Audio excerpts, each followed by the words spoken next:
অনেক কষ্ট করে ম্যানেজ করতে হয়েছে, সেখানে আরেকজন বক্তাকে সেটিং দিয়া খুব কষ্ট করে আজকের এই মাহফিল আমার আসার কথা নয়, কিন্তু এই মাহফিলের একটা ইতিহাস আমার সাথে জড়িত আছে। কি বলেন, ঠিক কি না? কারণ ওই দিন আপনারা জানেন আমি এখান থেকে যে মাহফিলটা করেছিলাম, যে মাহফিলে সারা বিশ্বে ভাইরাল হয়েছে, প্রায় 1 কোটির উপরে মানুষ দেখছে এই ভিডিওটা। কয় কোটি? 1 কোটি মানুষের উপরে ভিডিওটা মানুষ দেখেছে, এবং এটা হওয়াতে আমার উপকারই হয়েছে। উপকারটা কেমন? যেখানে বাধা সেখানে ইসলামের বিজয়। কথা আসতে বললে হবে না, ঠিক কিনা বলেন? যেখানেই বাধা সেখানেই বিপ্লব। তার বাস্তব প্রমাণ 5 তারিখে হয়ে গেছে। কারণ আমার মুসলমান ভাইরা, ফোড়া বিস্ফোড়া যখন শরীরের মধ্যে বাসা বাঁধে, ওই বিস্ফোড়া যদি আপনি মুখের সেট দিয়া, মুখের লালা দিয়া, অথবা কোনো ঔষধ দিয়া ওই বিস্ফোড়াকে বসিয়ে দিতে চান, ওই বিস্ফোড়া সাময়িকের জন্য বসে, কিন্তু আর এক জায়গা থেকে বের হওয়ার চেষ্টা করে। কথা কি আমি ভুল বললাম নাকি? কিন্তু ওই বিস্ফোড়া ছিলেন তো আপনারা, যে বিস্ফোড়া হলে ফোড়া ফোড়া, যে বিস্ফোড়া হলে মানুষ উঠতে পারে না, প্রচন্ড ব্যথা করে, বসতে পারে না। তো ওই বিস্ফোড়াকে যদি আপনি ওর ভিতরে যে পয়জন আছে, যদি এটাকে বের হতে দেন, তাহলে ও ওর মতন বের হয়ে চলে যাবে, আপনিও বেঁচে যাবেন, ঠিক কিনা? কিন্তু বিস্ফোড়াকে যদি আপনি আটকে রাখেন, ও ঠিকই আবার পয়জন হয়ে আরেক জায়গা থেকে আপনার বের হবে। আগে বের হয়েছিল হাতে, এখন বের হবে মুখে। কথা বলতে হবে, ঠিক কিনা বলে? ইসলাম হচ্ছে বিস্ফোরক থেকেও কঠিন জিনিস। ইসলাম যেখানে বের হতে চান, ইসলাম যেখানে রোপণ হতে চান, ইসলাম যেখানে বিজয় লাভ করতে চান, এই বিজয়কে যদি কেউ আটকে দিতে চায়, তাহলে এটা বিস্ফোরার মতন আপনি ভাববেন না যে এটা বসে যাবে। সাময়িকের জন্য বসতে পারে, কিন্তু আর এক জায়গা থেকে বের হয়ে যাবে। কথা আসতে বলেন কেন? জোরে বলেন, ঠিক কিনা? আমার ভাইরা, আজকের এই তাফসীরুল কুরআন মাহফিল প্রায় মনে হয় 3 বছর পরে আমি আপনাদের এই ময়দানে এসেছি। এই ময়দান থেকে আমি আমার ওয়াজের শুরু থেকে বলতে চাই, এই ময়দানে আমি এসেছিলাম, কথাও বলেছিলাম, কিন্তু কথা বলার মাঝখানে যে সমস্যা এবং বিশৃঙ্খলা তৈরি হয়েছিল, এর জন্য কি আমি দায়ী ছিলাম? কথা বলতে হবে, আমি দায়ী ছিলাম? আমি দায়ী ছিলাম না। যারা এইটার বিরুদ্ধে লেগেছিল, যারা এইটাকে এন্ট্রি করেছিল, আমার ভাইরা, তারা পরাজয় বরণ করেছে। কথা বলে, ঠিক কিনা? দেখো, আমি বলবো তারা কোথায়?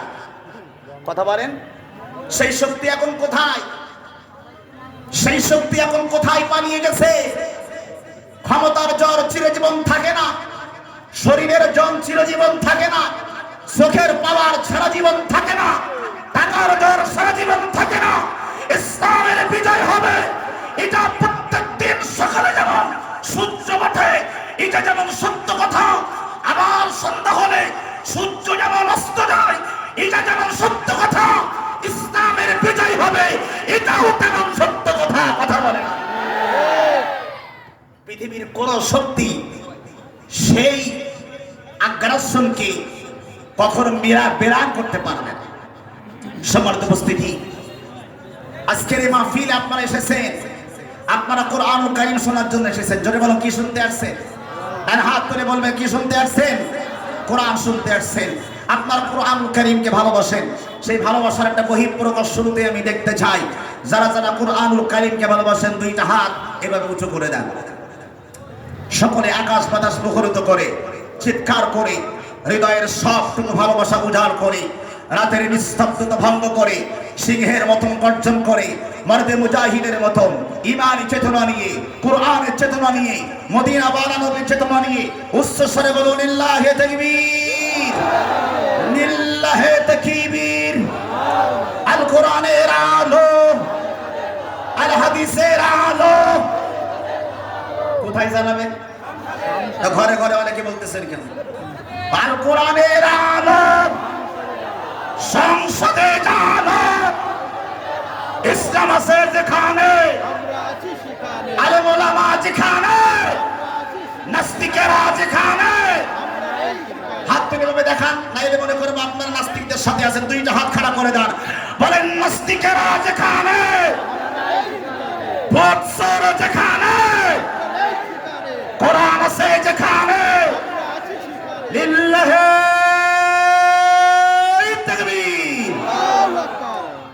সম্মানিত উপস্থিতি, আজকের এই কোরআন কারীমের মজলিসে আমি এসেছি।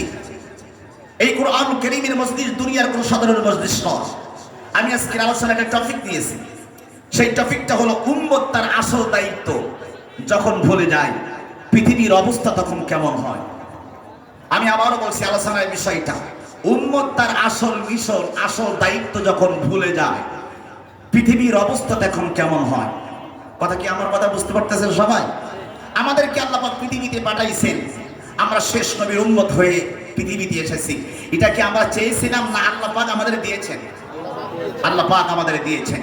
কিন্তু কত নবী এবং পয়গম্বর, 1 লক্ষ মতান্তরে 2,24,000 নবী এবং রাসূল, তারাও কিন্তু আল্লাহর কাছে চাইছিল নবীর জন্য নয়, উম্মত হওয়ার জন্য।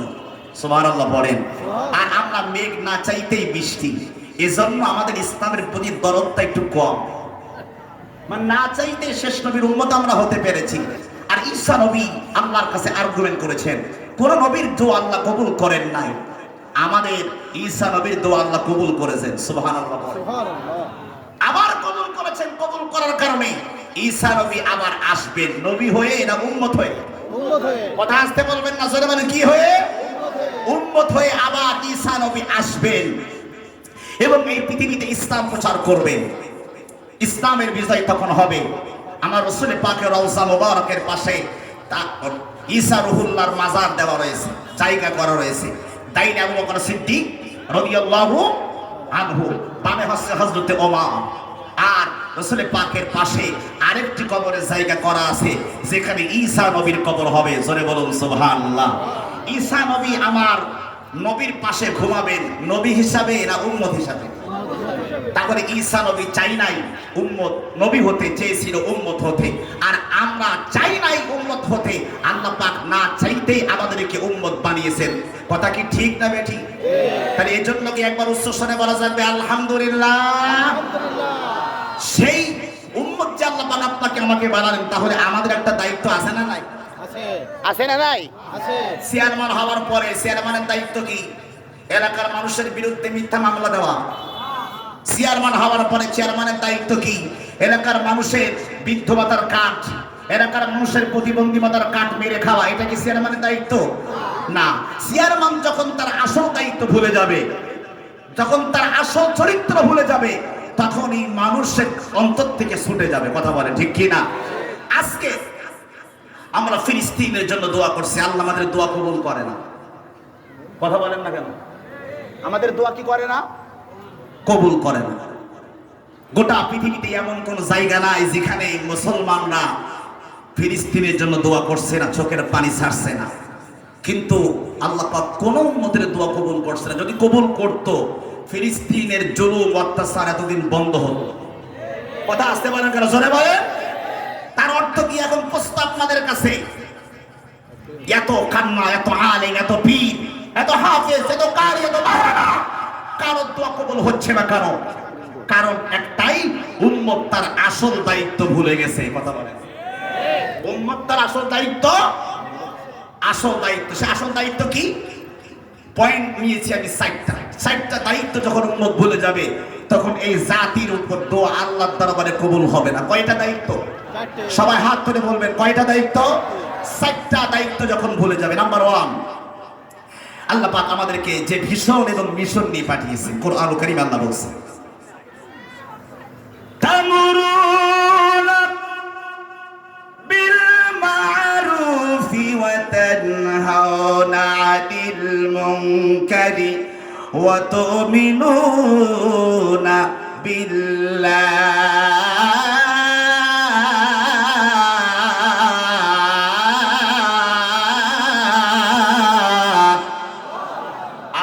আল্লাহু আকবার। কুরআনুল কারীমের ভিতরে 5 নম্বর পারা 3 নম্বর পৃষ্ঠা আল্লাহ পাক সূরাতুন নিসার ভিতরে বলতেছেন, ও দুনিয়ার মুসলমান তোমরা শোনো, আমি আল্লাহ তোমাদেরকে জানাইয়া দিলাম, তোমরা শোনো, আমি আল্লাহ পৃথিবীর জমিনে তোমাদেরকে পাঠাইলাম, শ্রেষ্ঠ জাতি বানাইলাম, শ্রেষ্ঠ উম্মত বানাইলাম। তোমাদের দায়িত্ব দিলাম 2টা। 1 নম্বরে সৎ কাজের আদেশ করবা, 2 নম্বরে অসৎ কাজের বাধা দিবা। অথচ 1 নম্বর দায়িত্ব হলো অন্যায়ের প্রতিবাদ করা। এই বিগত 17 বছর ধরে উম্মত তার আসল দায়িত্ব ছিল অন্যায় দেখলেই প্রতিবাদ করা। কথা বলেন না কেন আপনারা? কিন্তু বিগত 17 বছর ধরে এই সাতক্ষীরা শহরে এমন কিছু সাংসা ছিল, এমন কিছু কুলাঙ্গার ছিল এই সমাজের ভিতরে, যারা আমাদেরকে আলেমদেরকে অন্যায়ের প্রতিবাদ করতে দেয় নাই। যখনই অন্যায়ের প্রতিবাদ আলেমরা করেছে, তখনই আলেমদের গলার টুটি চেপে ধরেছিল। কথা বলেন ঠিক কিনা?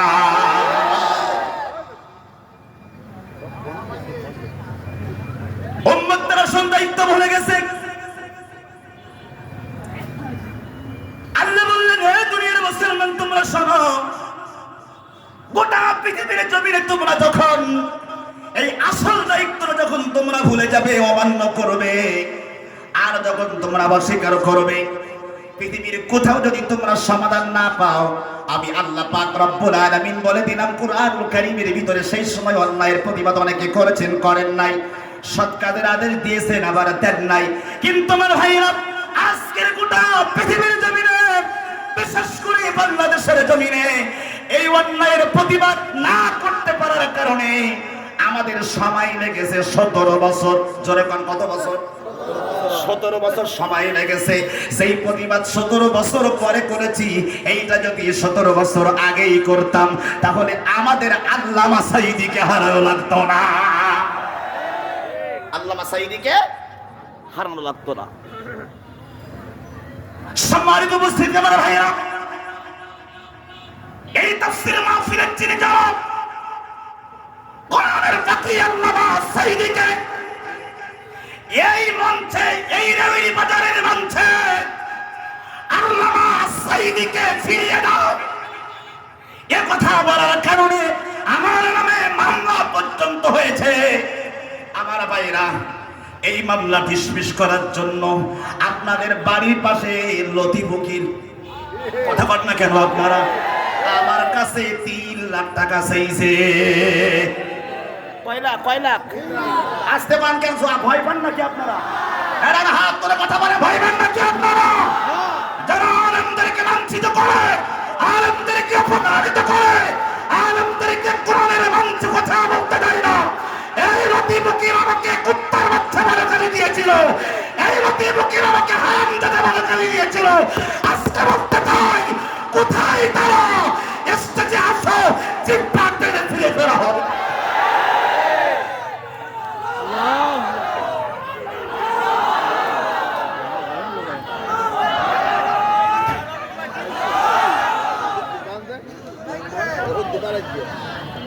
কথা কি বলবো? তুই হাত ধরে কথা বলতে হবে, কথা কি বলবো? যারা আলেমদেরকে লাঞ্ছিত করেছে, আমরা আমাদের দেয়ালে পিঠ থেকে গেছে, আমরা মুফতি আমির হামজাকে 3 বছর পাই নাই, আমরা মিজানুর রহমান আজহারীকে 4 বছর পাই নাই, আমরা আল্লামা সাঈদীকে 13টি বছর অপেক্ষায় ছিলাম। আমার ভাইমারে ফিরে আসবে, জামিনের বাচ্চারা, আনন্দের বাচ্চারা আল্লামা সাঈদীকে আমাদের মাঝে ফিরে আসতে দেয় নাই। ওই পরাজিত শক্তিকে দ্বিতীয়বার আবার বাংলার মাটিতে কোন কোরআনে আসতে দেওয়া হবে না, হবে না, হবে না।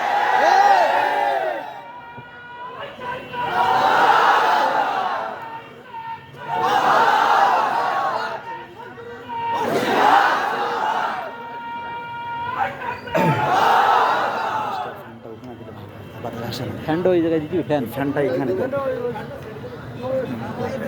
ঠান্ডা পানি খাওয়া যায়, নর্মাল পানি, একটু গরম পানি দিতে হবে, একটু গরম পানি দিতে হবে। সম্মানিত উপস্থিতি, আপনাদের কাছে আজকের নাম সহ আমি উল্লেখ করতে চাই কারা কারা নির্যাতন করেছে ইসলামের বিরুদ্ধে। কথা বলেন। এই পাশে আসলে চেয়ারম্যান ছিল, আসলে চেয়ারম্যান অত বড় আপনার ওলি ছিল নাকি? হ্যাঁ, একটু গরম পানি ভাই, ওর বুক ফাটা, পিঠ ফাটা। আমি কোরআন হাতে নিয়ে বলছি, গরম পানি খাবে। অনেকে বলেছিল আবুল হাসান দোহারি ওয়াসলে চেয়ারম্যানের কাছে মাপ চেয়েছে। আমি কোরআন ছুঁয়ে বলছি, আমি কোরআন ছুঁয়ে বলছি, ওয়াসলে চেয়ারম্যানের কাছে যদি আমি মাপ চেয়ে থাকি, আল্লাহ যেন আমার জবান বন্ধ করে দেয়। কথা বলেন না কেন আপনারা? কোরআন সুইয়ের থেকে আর কি বলবো? এরপরে কি আপনাদের বিশ্বাস হয় না? হাত তুলে কথা বলে বিশ্বাস হয় না? তাহলে এবার আসল কথা শোনেন, আসল কথা শোনেন।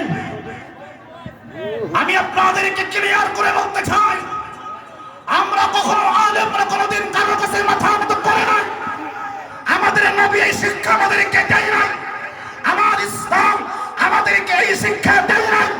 আমাদের উত্তরসূরি আল্লামা সাইদি আমাদেরকে সেই শিক্ষা দেয় নাই। আমরা জীবন দিতে পারি, রক্ত দিতে পারি, 13 বছর জেল কাটতে পারি, বেঈমান থাকতে পারি, সন্তানকে এতিম বানাতে পারি, তারপরে আল্লামা সাইদির স্বপ্ন বাংলার জমিনে বাস্তবায়ন না হওয়া পর্যন্ত আমাদের আন্দোলন চলবে। কথা বলেন ঠিক কিনা? সেই দিনের জন্য আমাদের আর অপেক্ষা করতে হবে? কথা কয় না, কথা কয় না। সময় এসেছে, জমিন এখন ফাঁকা, জমিন এখন উর্বর হয়ে গেছে, এখন ফসল ফলানোর সময়। কথা কয় না। জমিন যখন হাহাকার করে পানির জন্য, মানুষ বলে আল্লাহ একটু বৃষ্টি দাও, বৃষ্টি দাও।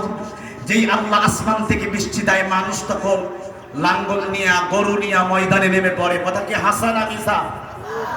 এটা যদি আপনারা বুঝেন যে জমিন এখন ক্লিয়ার, ফসল এখন হবে, আমরা আর দেরি করব না।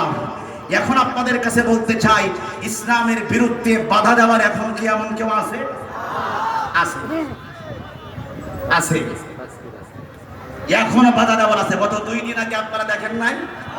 আলিপুর, কোন জায়গায়? আলিপুর, আলিপুর। আজকের আমি আপনাদেরকে বলতে চাই, তিনি যেই দলেরই হোক, সেটা ডাজ নট ম্যাটার, এটা আমার দেখার বিষয় না। তিনি কোন মাফের মানুষ, এটাও আমার দেখার বিষয় না। তিনি শিক্ষিত না মূর্খ, এটাও আমার দেখার বিষয় না। তিনি কোন পজিশনের মানুষ, এটা আমার দেখার বিষয় নয়। কারণ কোরআন থেকে তোমার সম্মান বেশি নয়, আল্লাহর নবী থেকে তোমার সম্মান বেশি নয়, আমার আল্লাহ থেকে তোমার সম্মান বেশি নয়, একজন আলেম থেকে তোমার সম্মান বেশি নয়। আমি আজকের এই মঞ্চে কথা বলতাম না, আজকের এই মঞ্চে আমি কথা বলতাম না, আমাকে নিষেধ করা হয়েছে। আজকের মাহফিলের অতিথি সেই চেয়ারম্যান, তার নাম যখন আসলো বলছে হুজুর এটা তো 2-3 মাস আগে হয়ে গেছে, এজন্য কিছু করার ছিল না।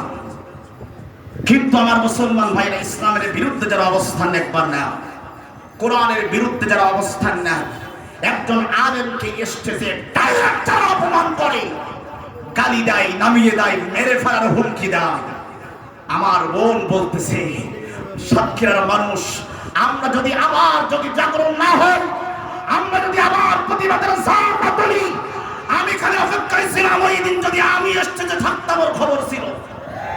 কথা বলে না কেন? ঠিক কিনা? কবির বিন সামাদ তো কিছু বলেনি, মোস্তফা মাহবুবুল আলম ভাই তো কিছু বলেনি। আমি এমন ব্যক্তি, আমার সামনে ইসলামকে গালি দিবে, আলেমকে গালি দিবে, প্রয়োজনে আমি শহীদ হব, রক্ত দেব, এরপরে ওকে ছেড়ে দিতাম না, তার ভঙ্গ জবাব দিয়ে আসতাম। সৈরাসার পালিয়ে গেছে, এখন এই সময় এসেও যদি হুজুররা চুপ থাকে, ও হুজুরই তাওয়াত দেবেন না। কথা বলেন না কেন আপনারা? কথা বলেন না কেন?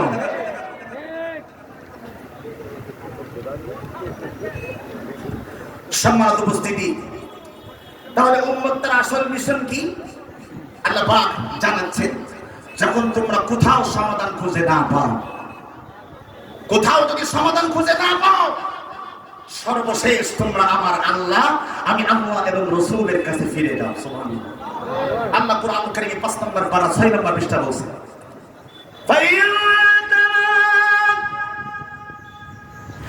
زعتم في شيء فردوه إلى الله والرسول।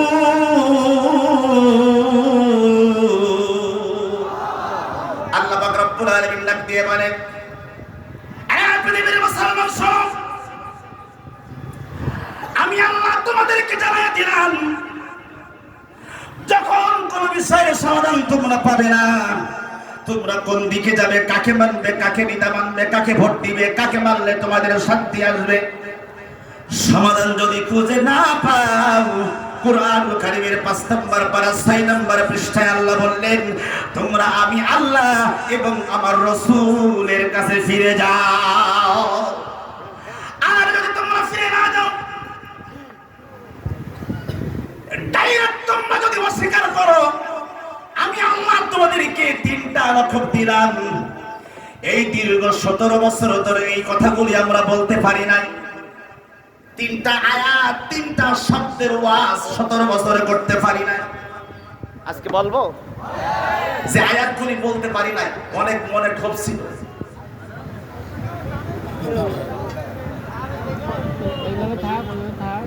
কুরআনুল কারীমে আল্লাহ বলেন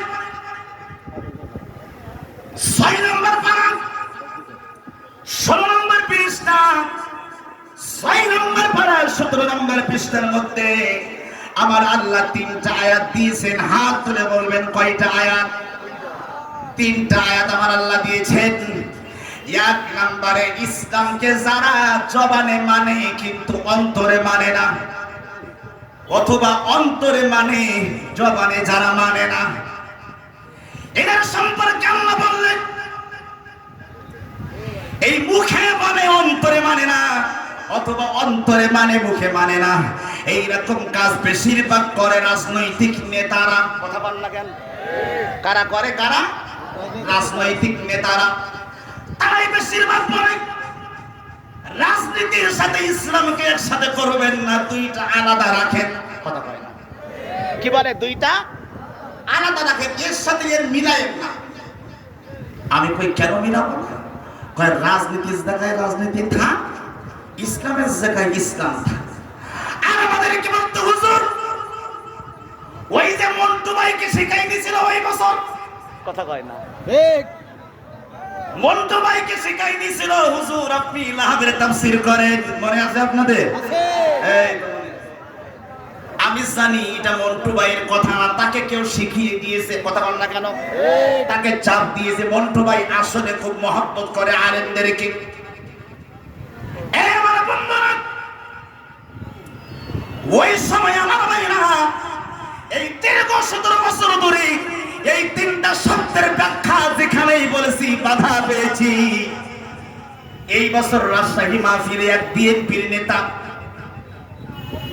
একজন এমবিবিএস ডাক্তার বলেছিল ধর্মের জায়গায় ধর্ম থাকবে, ইসলামের জায়গায় ইসলাম থাকবে। উনি বক্তব্য দিয়ে নামতে পারে নাই, আমি স্টেজেই তাকে ধরেছিলাম, ভিডিও সামনে। এই ভাই আপনারা যদি ডিস্টার্ব করেন হবে না, এই যে ইউটিউবার ভাইরা আপনারা এখানে ডিস্টার্ব করলে আমি কথা বলতে পারবো না, আপনারা সাইডে যাবেন, এটা মাহফিলের ডিস্টার্ব হচ্ছে।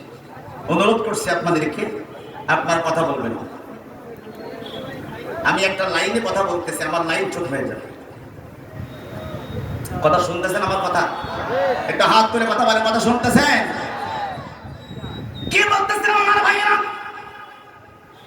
একজন এমবিবিএস ডাক্তারকে ছাড় দেয়নি, তিনি বলার সঙ্গে সঙ্গে স্টেজেই তাকে ধরেছিলাম, কিন্তু আমার স্টেজে কিন্তু বলতে পারিনি। আমি ওয়াজ করে যাওয়ার সময় তার লোক দিয়ে আমাকে অ্যাটাক করার চেষ্টা করেছে, কিন্তু আমার ইসলামী আন্দোলনের কর্মী যারা ভাই ছিল তারাই আমাকে প্রোটেকশন দিয়ে আমাকে শহর পর্যন্ত পৌঁছে দিয়েছিল। এই নভেম্বরের কথা বলতেছি আপনাদেরকে। আমি আপনাদেরকে বলি, আমি আল্লাহর কোরআন সে শপথ করে বলেছি, আমার জীবন যদি চলে যায়, আমার যদি মৃত্যু হয়ে যায়, আমার বউ পর্যন্ত আমার শ্বশুর বলে এই কথা বললে তোমার বিপদ হতে পারে। আমি কই প্রয়োজনে বউ তালাক দেব, কিন্তু কোরআনের হক কথা ছাড়বো না। মাই সরি গেলি বউ সরি গেলি বউ পাওয়া যাবে, ইমান ধরে গেলে পাওয়া যাবে না। মাই কি অভাব আছে নাকি? আমি কি দেখতে একেবারে খারাপ? সভাপতি সাহেব কথা বল নাকি? আপনাদের এলাকার মা বোনদের কাছে শুনি দেখবেন যে দোহারে কি একেবারে কালো? কথা বল না। বউ যদি চলে যায় কি আমি মাই পাবো না? কিন্তু আমার কথা হলো ইসলামের বিরুদ্ধে কথা বললে বউ তো দূরের কথা, সারা জীবন তো তালাক দিয়েছেন বউরে, শ্বশুর শাশুড়ি, বউ শুদ্ধ, শালা শুদ্ধ, সব তালাক দেবে। যদিও নিয়মে নেই। আমার ভাইরা রাগ করতেছেন নাকি আপনারা? আমি আপনাদেরকে বলি, আমার আল্লাহ কোরআন শরীফের মধ্যে বললেন, এক নম্বরে অন্যায়ের প্রতিবাদ যারা করে না, তোমাদের কারণে আজকের ওই ফিলিস্তিনদের জন্য দোয়া করছো, দোয়া কবুল হচ্ছে না। কারণটা হলো এক নম্বর, তোমরা মুসলমান হওয়ার পরেও কেউ দলের দালালি করো, দলের সামসামি করো, দলের কারণে, নেতার কারণে আলেমদের বিরোধিতা করো, ইসলামের বিরোধিতা করো। আল্লাহ কয় তোমাদের অন্তরে এক, ভিতরে এক, বাইরে এক, অর্থাৎ মুনাফিকের লক্ষণ।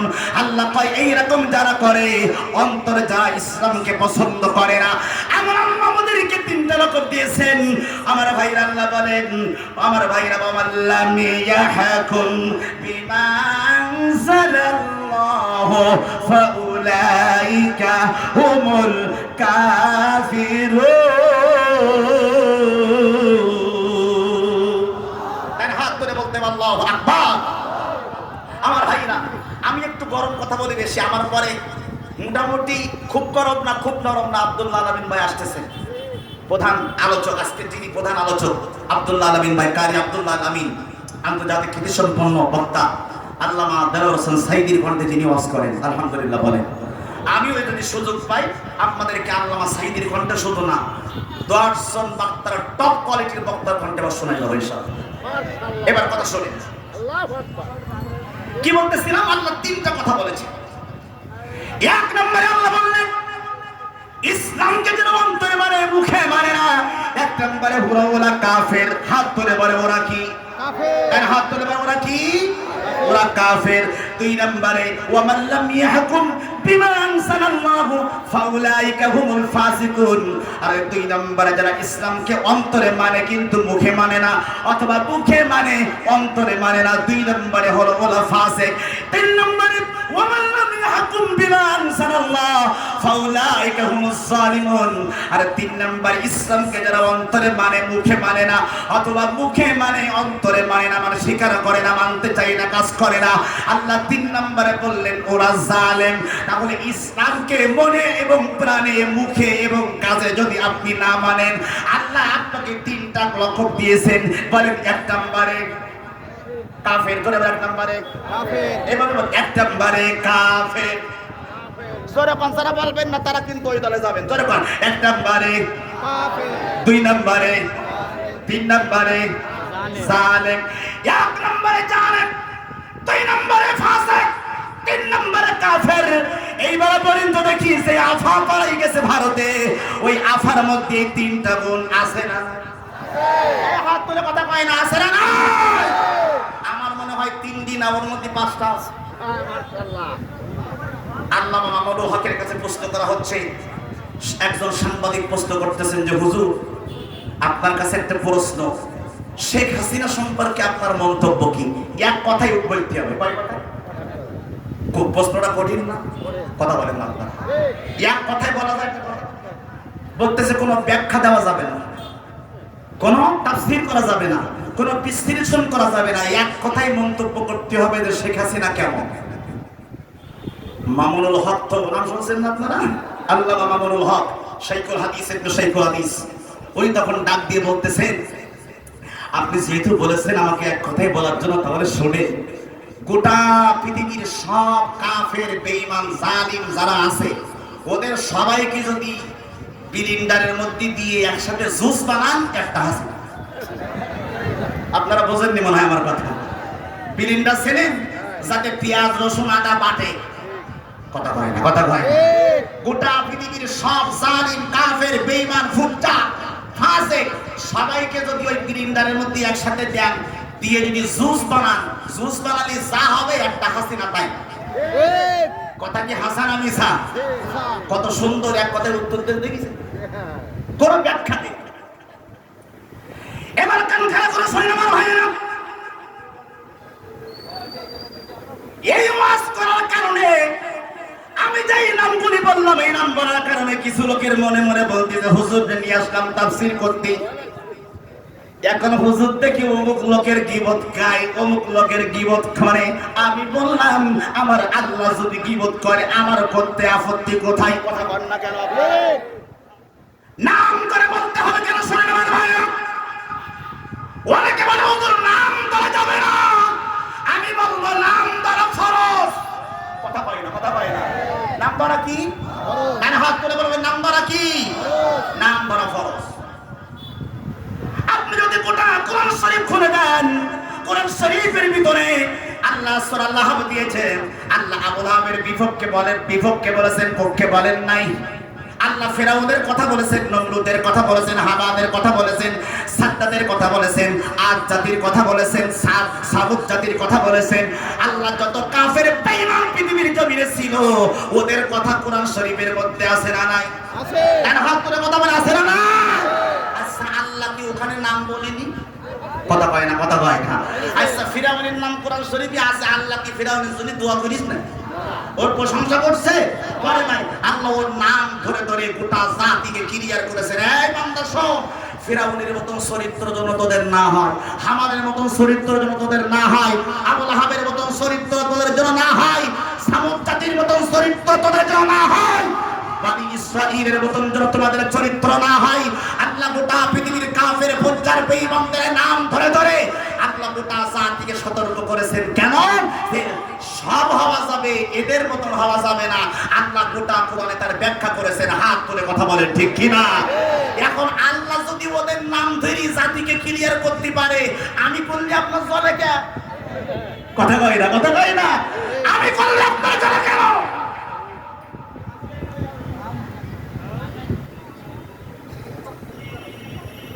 এই সাতক্ষীরা সদরে এমন কোন ইউনিয়ন ছিল না, প্রতিটা ইউনিয়নে আমি মাহফিল করেছি। সাতক্ষীরা সদরে এই বৈকারীর মসজিদ চেয়ারম্যান এত বড় কুলাঙ্গার ছিল, ওর ওপেন হাত সাত্তারি করেছিল, এরপরে ওর হৃদয়ে ধরে নাই, ও ওপার থেকে গরু চুরি করে ব্যবসা করতে। কথা বল, কি চুরি করতো? গরু। এই আপনারা সত্যি কথা বলতে আপনাদের সমস্যা আছে নাকি? এই কথা কি সত্য না মিথ্যা? কথা বলেন। আর সেই গরু চুরি করার টাকা স্বরাষ্ট্রমন্ত্রী থেকে একেবারে ও পর্যন্ত পাইতো। জোরে বল সুবহানাল্লাহ। এই গরু চুরি করার জন্য এই গরু চুরি করার চেয়ারম্যান নাম ছিল অসলে। আমার নামে থানায় মামলা দিয়ে গ্রেফতারি পরোয়ানা জারি করেছে। গ্রেফতারি পরোয়ানা জারি করেছে। শুধু তাই নয়, আমি এই জায়গায় মাহফিল করতে আসার পরে, যেই বছর মাহফিল করেছি ওই বছরে পাঠা হওয়ার পরে এই আশপাশ আমার আরো কয়েকটা প্রোগ্রাম ছিল, সেই প্রোগ্রামে আমার মাহফিল বন্ধ করেছে আপনাদের ইউনিয়নের চেয়ারম্যান। কথা বলেন না কেন আপনারা? কথা বলেন, সত্য কথা বলেন, ঠিক কিনা বলেন? আমি নাম বলছি না, নাম বুঝে নাম বলবো নাকি? কে বলবো? কে আপনারা চেনেন তো? সেই সময় চেয়ারম্যান কে ছিল নাম বলেন আপনারা?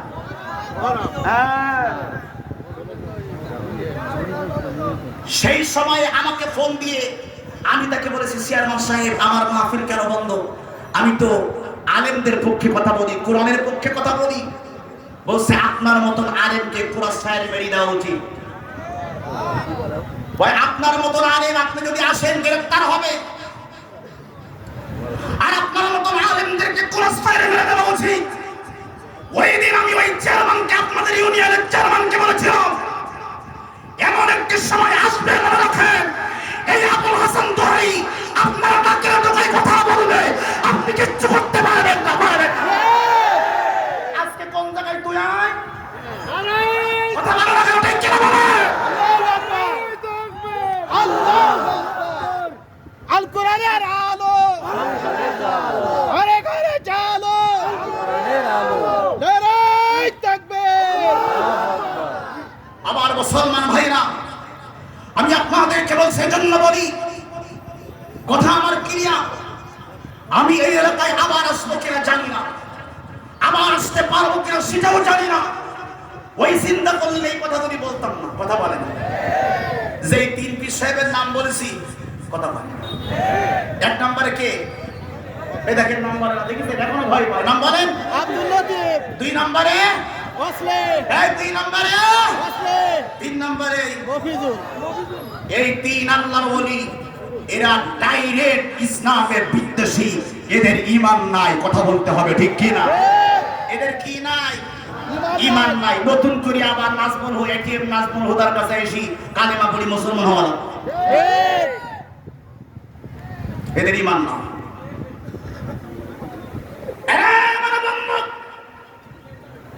প্রশ্ন যদি করেন কেন ডাইরেক্ট কাফের বললেন কেন, আমি আল্লাহর কোরআন নিয়ে দলিল দেই শুনেন। 29 নম্বর পারা 7 নম্বর পৃষ্ঠা সূরাতুল কালামের মধ্যে আল্লাহ বলে উতুল্লিম বাদালিকা জানি।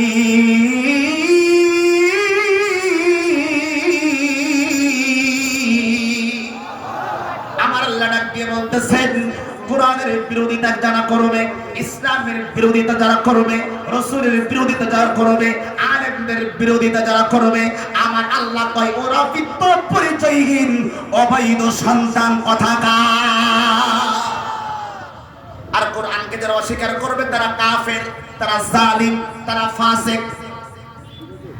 আমার বন্ধু, তাহলে আমি আপনাদেরকে যে ওয়াজ শুনাইতেছিলাম, এক নম্বরে আমাদের দোয়া আল্লাহ কবুল করছে না ফিলিস্তিনদের জন্য। আর 1 নম্বর কারণ হলো আমরা অন্যায়ের প্রতিবাদ করি না, কথা পাই না, অন্যায়ের প্রতিবাদ করি না আমার ভাইরা। এই 17 বছর ধরে এই সাকিয়ামাই গোটা পৃথিবীতে আমাদের মতন অনেক আলেম হকের কথা বলেছে। সারাই বলেছে তারা বিপদে পড়েছে, সারা বলে নাই তারা হয়ে গেছে বাইতুল মুকাররমের খতিব। আর হাসুয়া যখন পালাই গেছে ও হুজুরও পালাই গেছে।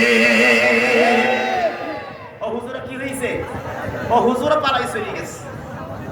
কারণ এই হুজুর তো হচ্ছে বাড়ি হলো গোপালগঞ্জে। কোন জায়গায়? গোপালগঞ্জ। জোরে বলেন বাড়ি কোন জায়গায়? গোপালগঞ্জ। হুজুরের বাড়ি গোপালগঞ্জ।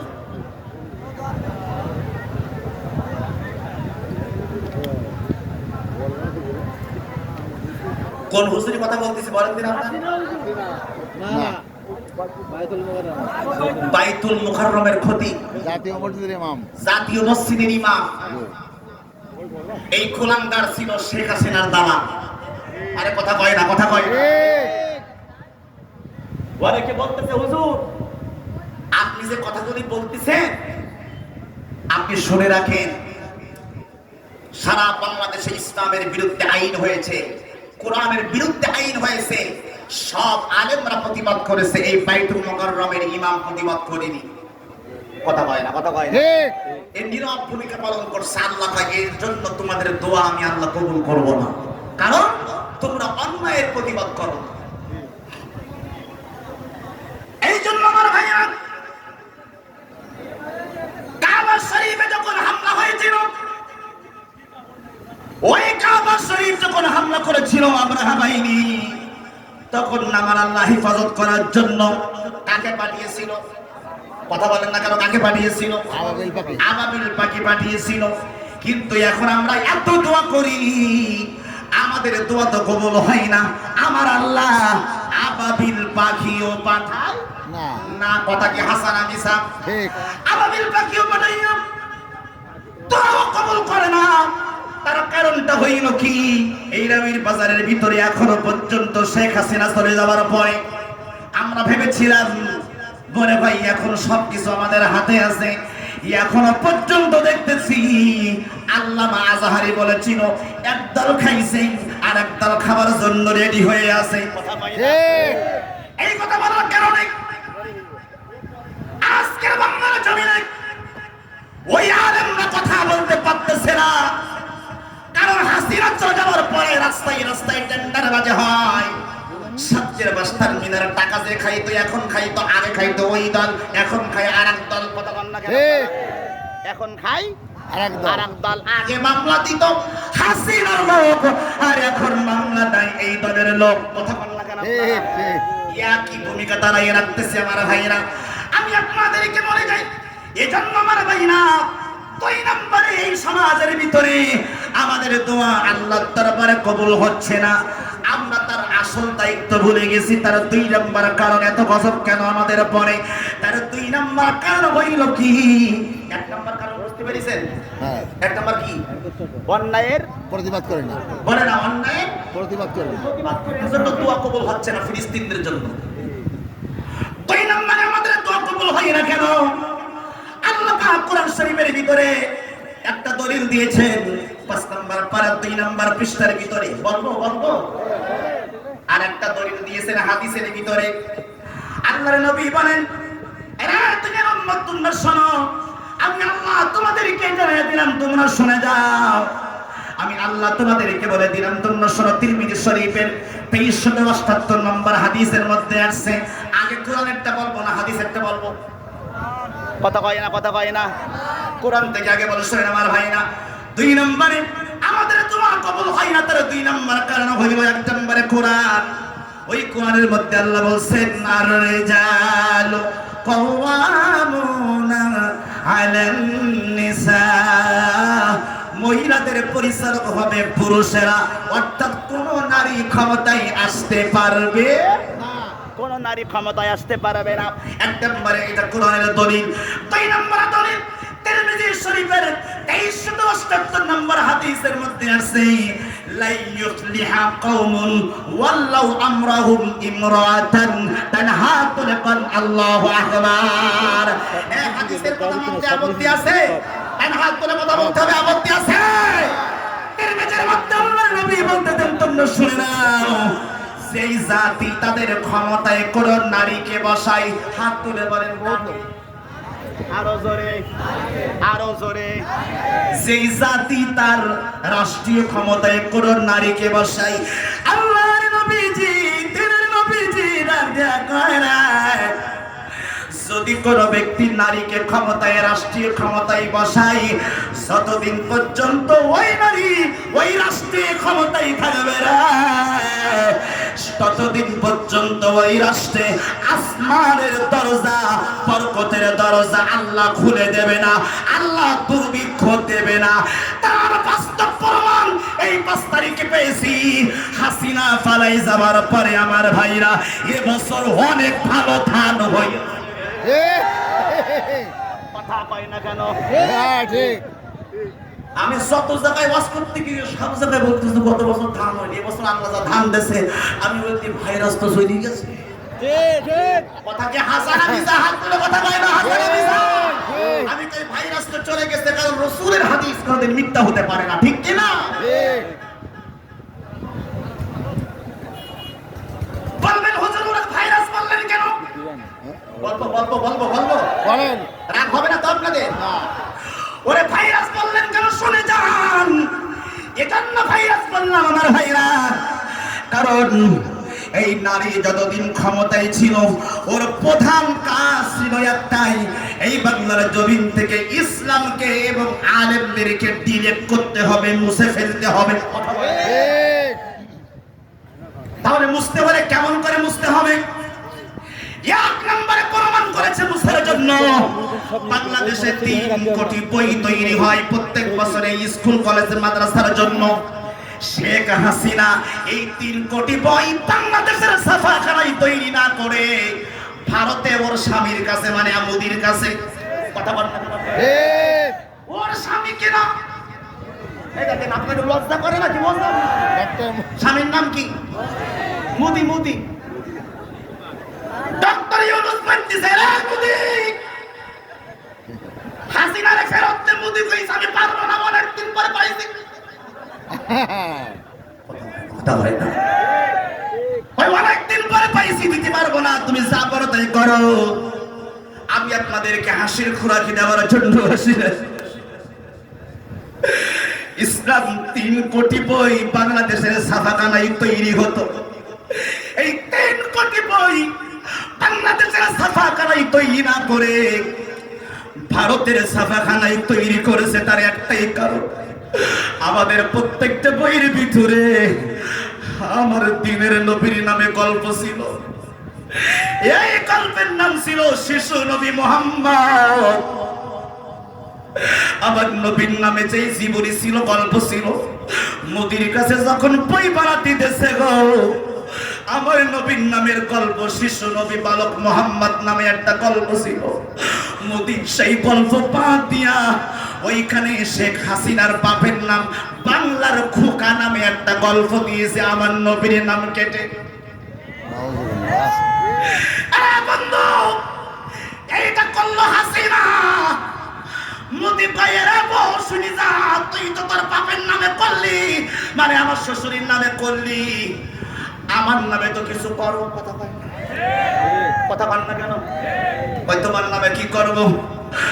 আবার নবীজির সাহাবীদের নাম ছিল, দুনিয়ার থেকে যারা জান্নাতের সার্টিফিকেট পেয়েছেন, আবু বকর সিদ্দিক, ওমর ইবনুল খাত্তাব, হযরত আলী, এই সাহাবীদের নামে বইয়ের ভিতরে গল্প ছিল।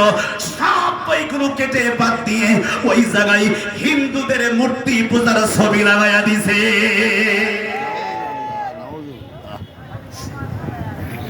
এরপরেও কি বলবেন ও মুসলমান? এই হাত ধরে কথা বলেন, জোরে বলেন, জোরে বলেন। এরপরেও কি বলবেন মুসলমান? আমি 12 বছরে, এই দীর্ঘ 16 বছরে আমি 9টা মসজিদের চাকরি ছেড়েছি। কয়টা? 9টা। কোন কারণ ছিল না, সব জায়গায় হক কথা বলার কারণে। সর্বশেষ আমার যেদিন চাকরি চলে গেল, আল্লামা সাইদি মারা গেল, আমি হাত তুলে দোয়া করলাম আল্লাহর কাছে, আল্লাহ, আল্লামা সাইদির কবর থেকে তুমি জান্নাত বানাই দাও। সন্ধ্যা হয় না, সভাপতি আমার মসজিদ থেকে ঘাড়ে ধাক্কা দিয়ে বের করে দিয়েছে। কয় রাজাকারের জন্য দোয়া করলি কেন? আমি আপনাদের কাছে এই কোরআন গাদি নিয়ে বলতে চাই, আল্লামা সাইদি কি রাজাকার ছিল? হাত তুলে কথা না বললে আল্লাহর কাছে বিশ্বাসঘাতক হবে। আল্লামা সাইদি কি রাজাকার ছিল? আল্লামা সাইদিকে রাজাকার বলতো তারা বিদ্রোহ করে চাই হিংসার সন্তান ছাড়া কিছু না।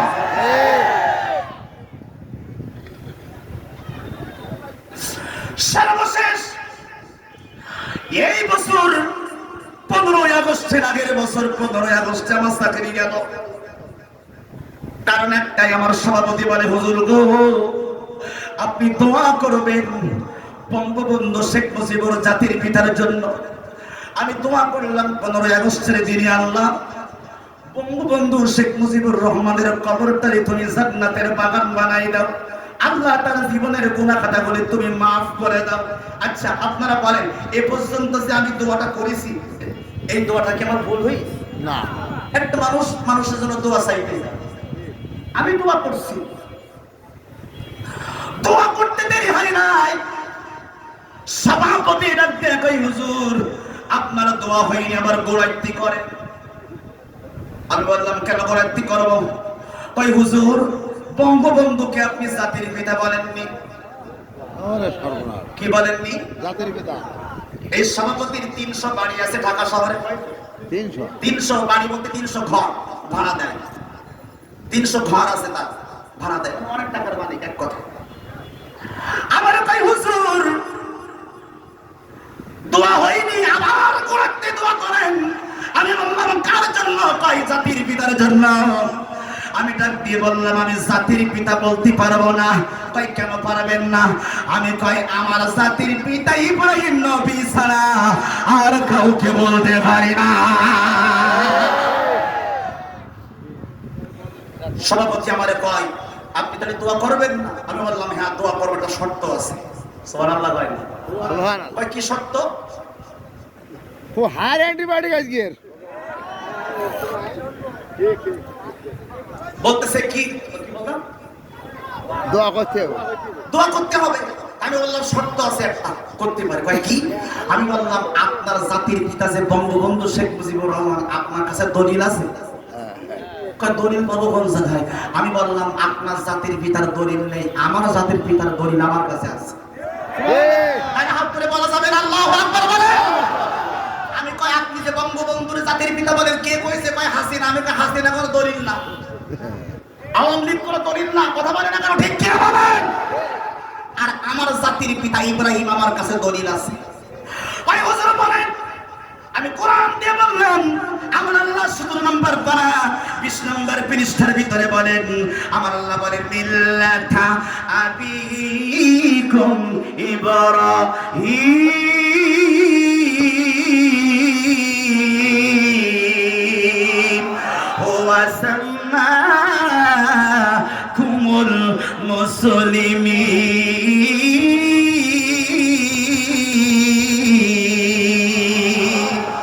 আমার আল্লাহ ডাকতে কইলে এ দুনিয়ার উম্মত তোমরা শোনো, গোটা পৃথিবীর মুসলমানদের জাতির পিতা হলো ইব্রাহিম। আল্লাহু আকবার কয় না? আমি কই আপনার জাতির পিতার দলিলটা আমার জাতির দাবি দিছি। আল্লাহু আকবার কয় না? সভাপতি গেছে আমার কাছে ধরা খাই কট খাই গেছে, কথা কয় না কেন? ও আর কথা কয় না। আমি মসজিদ থেকে বের হয়ে গেলাম, তারপরে শুক্রবারে আমার মাহফিল ছিল ওই যে সাতক্ষীরা সদর, পুরাতন সাতক্ষীরা, ওই যে বলদি কলোনি আছে না, কি একটা জায়গা আছে, ওই জায়গায় আবার মাহফিল ছিল। আমার ফোন দিয়ে কই হুজুর আপনার চাকরি নেই। আমি বললাম কেন? ওই সভাপতির সঙ্গে আপনি তর্ক করেছেন আর বঙ্গবন্ধুকে আপনি জাতির পিতা বলেননি। আমি কই আমার রক্ত যদি লবণ দিয়ে দেওয়া হয়, আমাকে যদি বুকের মধ্যে ছুরিয়ে মারা হয়, আমি বঙ্গবন্ধুকে জাতির পিতা বলতে পারি না। আমার জাতির পিতা হলো ইব্রাহিম। আর আমার রিজিকের মালিক তো সভাপতি না, আমার রিজিকের মালিক হচ্ছেন আমার আল্লাহ। তোর মতন ইমামতির গোষ্ঠী মালিক কথা হয় না।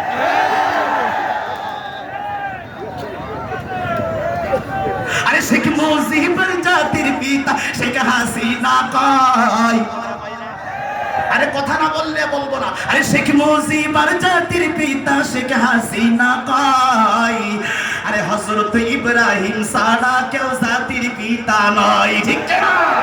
আরে শেখ মুজিবুর জাতির পিতা শেখ হাসিনা কয়, আরে শেখ মুজিবুর জাতির পিতা আওয়ামী লীগে কয়, আরে হযরত ইব্রাহিম ছাড়া কেউ জাতির পিতা নয় বাবা রে, হযরত ইব্রাহিম ছাড়া কেউ জাতির পিতা নয়, ঠিক না?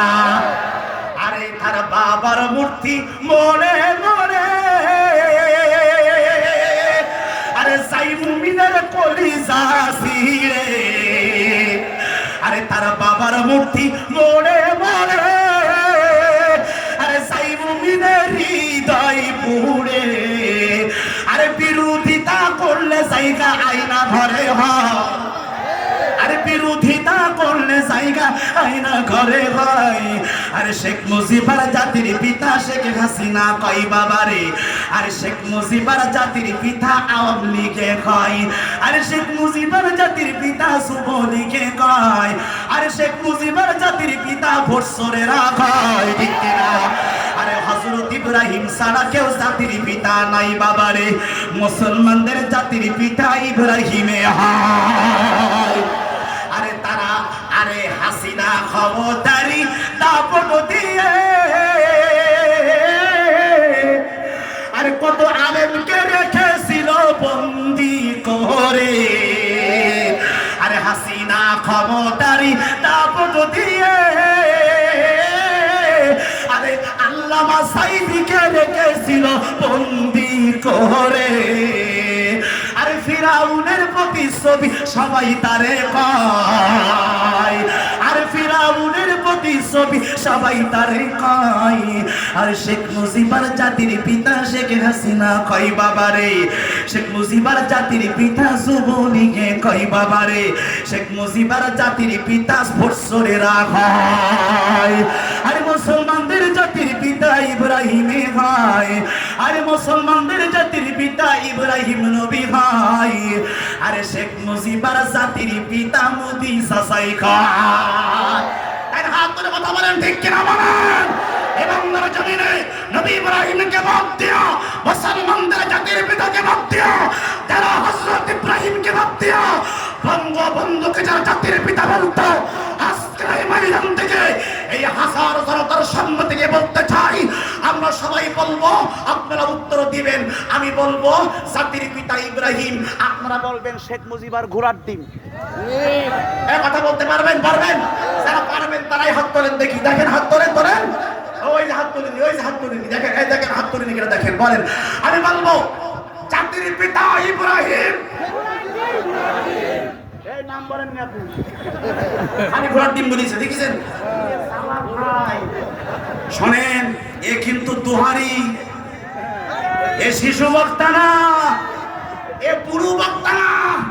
আমি বলতেছি জাতির পিতা ইব্রাহিম, উনি কি বললো? ঘোড়ার ডিম নামটা বললো দেখেছেন? মানে আল্লাহর জন্য পরে বলতে পারে যে আল্লাহ আমি তো নাম বলি, খালি বললেন ঘোড়ার ডিম।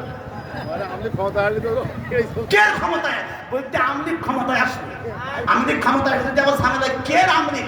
আমলিকের 14 গোষ্ঠী আমরা জীবন দিব, রক্ত দিব, এরপর এই পরাজিত শক্তি কুলাঙ্গারদেরকে দ্বিতীয়বার বাংলার জমিনে আর ক্ষমতায় আসতে দেওয়া হবে না।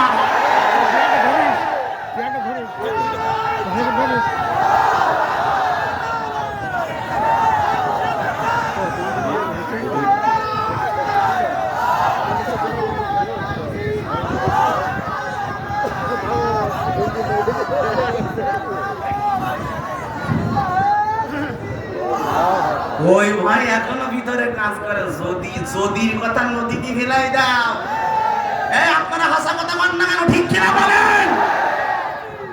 আজকের সেই অভিনেতা ক্ষমতায় আসবে। আজকের ওই যে অভিনেতা নাটক করতো সিদ্দিক, সিদ্দিক একটা অভিনেতা আছে না, নাটক করে সিদ্দিক, ওইটা বলতো আমার রক্তে মানুষের সব আমলিক, আমি জীবন চলে গেলেও আমি আমলিক ছাড়বো না। আজকের ওইটারে বিএনপির লোক ধরেছে, কসম দেশে জামা কাপড় সব সিঁড়ি, ও বলতে আমার মাফ করে দে, আমি এই জন্মে না পরের জন্ম আমলি পাবো। ওর এরকম কসম দেশে আমলিক আবার ফিরে আসবে, ওই স্বপ্নই থেকে যাবে।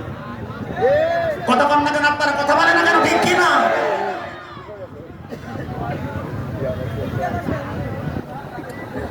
সবাই একটু জিকির করে লা ইলাহা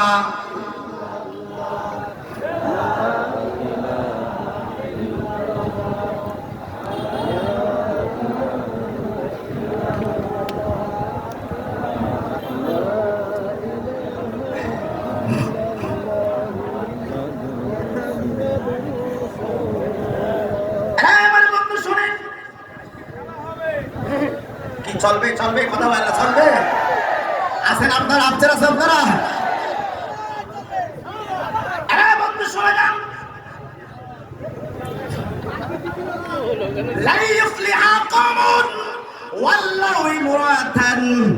আল্লাহর নবী বলেছেন তিরমিজির ভিতরে, কোন নারীকে রাষ্ট্রীয় ক্ষমতায় আনা যাবে, কিন্তু আমরা তো নারীকে ক্ষমতায় আনার জন্য আবার হাত পাততেছি নারীরে ক্ষমতায় আনবো। এখন এই রেবির বাজারের মারা কিন্তু আমার অনেক ভক্ত, এরা কিন্তু মন খারাপ করতেছি, যদি একটু ক্ষমতায় আসতাম তা তোহারির জন্য হবে না। কথা কয় না? অনেকে মনে মনে বলতেছে যে আবুল হাসান তোহারিরে অনেক ভালোবাসতাম, আজকে দেখি আবুল হাসান তোহারি নারীদের বিরুদ্ধে ওয়াজ করে। ও মা, তোর কলিজায় আমার জাগাতের মা, আমার নবী যদি যেটার বিরুদ্ধে বলবে গো, আমাকেও সেটা বলতে হবে। আপনি খুশি হলে কি আর না হলে কি? কথা কই না ঠিক কিনা? এরা আমার শোনা যান, 1 লক্ষ মতান্তরে 2,24,000 নবী পৃথিবীতে আসছে। এই 1 লক্ষ মতান্তরে 2,24,000 নবী এবং রাসূলের ভিতরে একজন কি মহিলা ছিল? এই হাত ধরে কথা বলেন, ছিল? একজন মহিলা ছিল না। এইবার আওয়াজ করে বলেন আমার ভাইরা, ইসলামের ভিতরে সবথেকে বড় বড় নারী ছিল, দামি নামি দামি। হযরতে মা ফাতেমা, হযরতে মা খাদিজা, হযরতে মা আয়েশা, হযরতে মা আসিয়া। এত পৃথিবী কাঁপানো এই নারীরা কি জীবনে ক্ষমতায় তারাই ছিল নাকি? নির্বাচনে তারাই ছিল নাকি? নারী নেতৃত্ব যদি জায়েজ হতো, প্রত্যেকটা নবীরা এক একটা রাষ্ট্রের প্রধান ছিল। কি নাজমুল ভাই ঠিক আছে না? প্রত্যেকটা নবীর এক একটা রাষ্ট্রের প্রতি ছিল, রাষ্ট্রের প্রধান ছিল। তাহলে কোন নারীকে, কোন নবীকে আল্লাহ মহিলা কেন বানালেন না? এর থেকে আরো বড় প্রমাণ দেয় আমার ভাইরা। দীর্ঘ 60 বছরের ইতিহাসে, কয় বছর? 60 59 7 বছর না, কিন্তু 60 বছরের ইতিহাসে ইতিহাস খুলে দেখুন আমার ভাইয়া। সেই আমেরিকা নারী নেতৃত্বের কথা বলে, যেই আমেরিকা নারী নেতৃত্বের কথা বলে, যেই আমেরিকা গণতন্ত্রের কথা বলে, আজকের দীর্ঘ 60 বছরের ভিতরে একজন নারীকে তারা ক্ষমতায় আনেনি। আমেরিকা আনেনি। ওই আমেরিকা নারীদেরকে আনতে বলে, কিন্তু ওরা কোনদিন ক্ষমতায় আনে না। আল্লাহর নবীকে বলা হলো, নবী গো, দিনের নবী গো, নারীরা ক্ষমতায় আসলে সমস্যা কি? আমার নবী এক নম্বরে সমাধান দিয়েছেন। বলবো আল্লাহর নবী 10টা সমাধান দিয়েছেন, সব কথা বলতে পারবো না। আল্লাহর নবী বলছেন নারীরা ক্ষমতায় আসলে 10টা সমস্যা। তার এক নম্বরে, যে রাষ্ট্রে কোন নারী মহিলা ক্ষমতায় আসবে, রাষ্ট্রের প্রধান হবে, প্রধানমন্ত্রী হবে, রাষ্ট্রপতি হবে, প্রেসিডেন্ট হবে, ওই দেশে এক নম্বরে আমি আল্লাহর রাসূল নিষেধ করেছি এই কারণে, কারণ নারীরা আবেগী হয় বেশি। কি হয় বেশি? আবেগী হয় বেশি। হঠাৎ করে সিদ্ধান্ত নিতে পারে না। হঠাৎ করে কি পারে না? হঠাৎ করে সিদ্ধান্ত নিতে পারে না। একটা সিদ্ধান্ত নিতে তাদের অনেক সময় লাগে। কি লাগে? কথা কয় না, কি লাগে? অনেক সময় লাগে আমার ভাইরা। আল্লাহর নবী বললেন, এই জন্য নারীদেরকে ক্ষমতায় আনা যাবে না, এটা ইসলাম সম্পূর্ণ হারাম। আর আজকে আমার বাংলাদেশে মেম্বার থেকে শুরু করে, রাষ্ট্রপতি থেকে শুরু করে, স্পিকার থেকে শুরু করে, প্রধানমন্ত্রী থেকে শুরু করে সব হস্তে মাইলো। টেলিভিশনে সংবাদ দেখবেন মাইলো, হাসপাতালে ঢুকবেন রিসেপশনে মাইলো। কথা বললো কেন? স্কুলে যাবেন সেখানে মাইলো। ওরে বাবা, শপিং মলে যাবেন, বেশি দূরে না, এই সাতক্ষীরাই দেখবেন নারী মহিলা দরজার কাছে দাঁড়ায় আছে। কথা যায় না কেন? নাম বলবো কোন জায়গায়? এই যে সাতক্ষীরা আলবারাকা, সাতক্ষীরা চাইনা বাংলা, এরপর আরেকটা আছে না, ওই যে বাজার কলকাতা,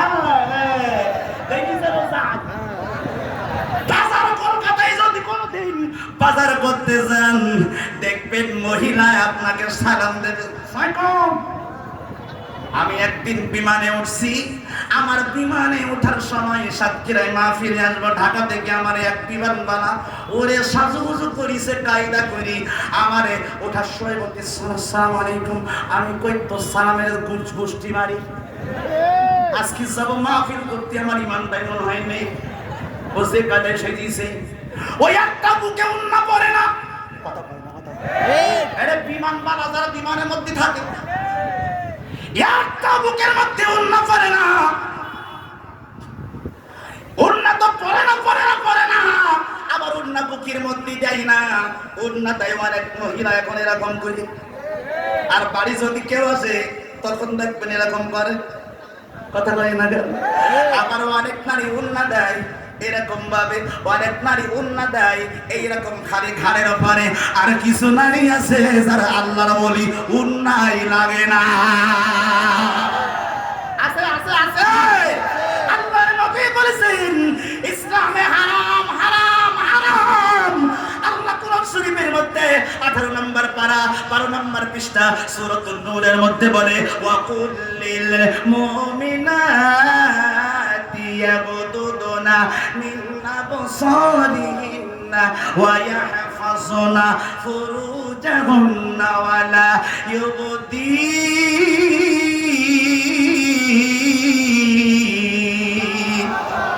আল্লাহ ডাকতে কই, এরে নারীরা বুকের মধ্যে উন্নতি দেয়, পুরুষের দিকে তাকাবি না। উন্নতি রে, বুকের ভিতরে উন্নতি রে, কিন্তু এখন বুকের মধ্যে উন্না দেয় না।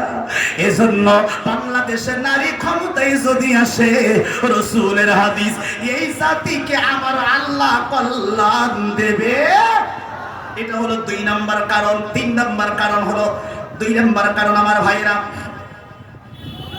3 নম্বর কারণ হলো আমার ভাইরা, এই গোটা পৃথিবীর জমিনে আমাদের দোয়া কবুল হয় না, তার কারণ হইল আমরা মুসলমানরা এক হতে পারিনি। কথা হয় না? কি হতে পারিনি? এক হতে পারিনি।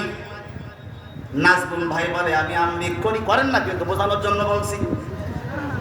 চাচা বলে আমি বিএনপি করি, ওই ভাই বলে আমি জামাত করি, অথচ 30 জনের মাথায় টুপি। কথা বল না, 30 জনের মাথায় টুপি।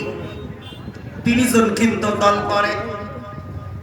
এই দল করার কারণে, শুধুমাত্র দলের কারণে ইসলামকে জলাঞ্জলি দিয়েছে আমার ভাইরা। ইসলামকে এমন ভাবে জলাঞ্জলি দিয়েছে, উনি বিএনপি করেনি, তাই সব শেষ। নেতা যা বলে তাই করবে, কই ইসলাম থাকলো না কেন এটা দেখার বিষয় নয়। আমি আপনাদেরকে বলি, বিএনপির ভাইদেরকে বলি, সামনে যদি ক্ষমতায় আসেন, যে আসেন না কেন আমাদের আপত্তি নাই, কিন্তু একটা আপত্তি আছে। ইসলামের বিরোধিতা যদি করেন, কোরআনের বিরোধিতা যদি করেন, ও বিএনপির ভাইরা রে, হাসিনা তো হেলিকপ্টারে ওঠার সুযোগ পাইছে, আপনাদের হেলিকপ্টারও কপালে জুটবে না। এজন্য যারা দলের নাম দিয়ে চাঁদাবাজি করছেন বন্ধ করতে হবে। কথা বলেন না কেন, ঠিক কিনা বলেন? যারা সন্ত্রাসী করতেছেন বন্ধ করতে হবে। আমি কোনো দলকে মেনশন করে বলছি না, স্বেচ্ছাসেবী দল হোক, জামাত হোক, বিএনপি হোক, আওয়ামী লীগ হোক, জাতীয় পার্টি হোক, জাসদ হোক, যে কোনো দলের ব্যক্তি যদি কোন চুরির সাথে, ধান্দাবাজির সঙ্গে, ধর্ষণের সাথে, চাঁদাবাজির সঙ্গে, সন্ত্রাসের সঙ্গে যদি জড়িত হয়ে যায়, সে যেই দল হোক না কেন, তাদেরকে বাংলার জমিনে জায়গা দেওয়া হবে না। আর প্রশাসন যদি ভূমিকা না নেয়, জনগণ ভূমিকা নেবে। কথা বলে ঠিক কিনা? একেবারে গণপিটুনি দেবেন। আর পুলিশের কথা কি বলবো, এরা সব থেকে বড় হারামি। এটাকে এখনো ঠিক বলছি না, ঠিক আছে? মানে হাসিনার তো ভয় পায় না, কিন্তু পুলিশের এখনো ভয় পায়। হ্যাঁ, আমি মাইকে বলতেছি, আমার সমস্যা নেই, আপনাদের মানে মুখে বলতে সমস্যা। আমি ভৈরবে কিশোরগঞ্জে মাহফিল করে আসতেছি, দাঁড়াইছি ওই জায়গায়, এক পুলিশ বলতেছে, এক ট্রাক ড্রাইভারের ধরছে, ধৈর্য কয়, ভাই দাঁড়ান, কয় কি সাদা দিয়ে যান, কত? কয় 100 টাকা। কত? 100 টাকা। ট্রাক ড্রাইভার বলতে, ভাই একটা গনি গুল কিনে খাবো, তাও টাকা নাই কাছে।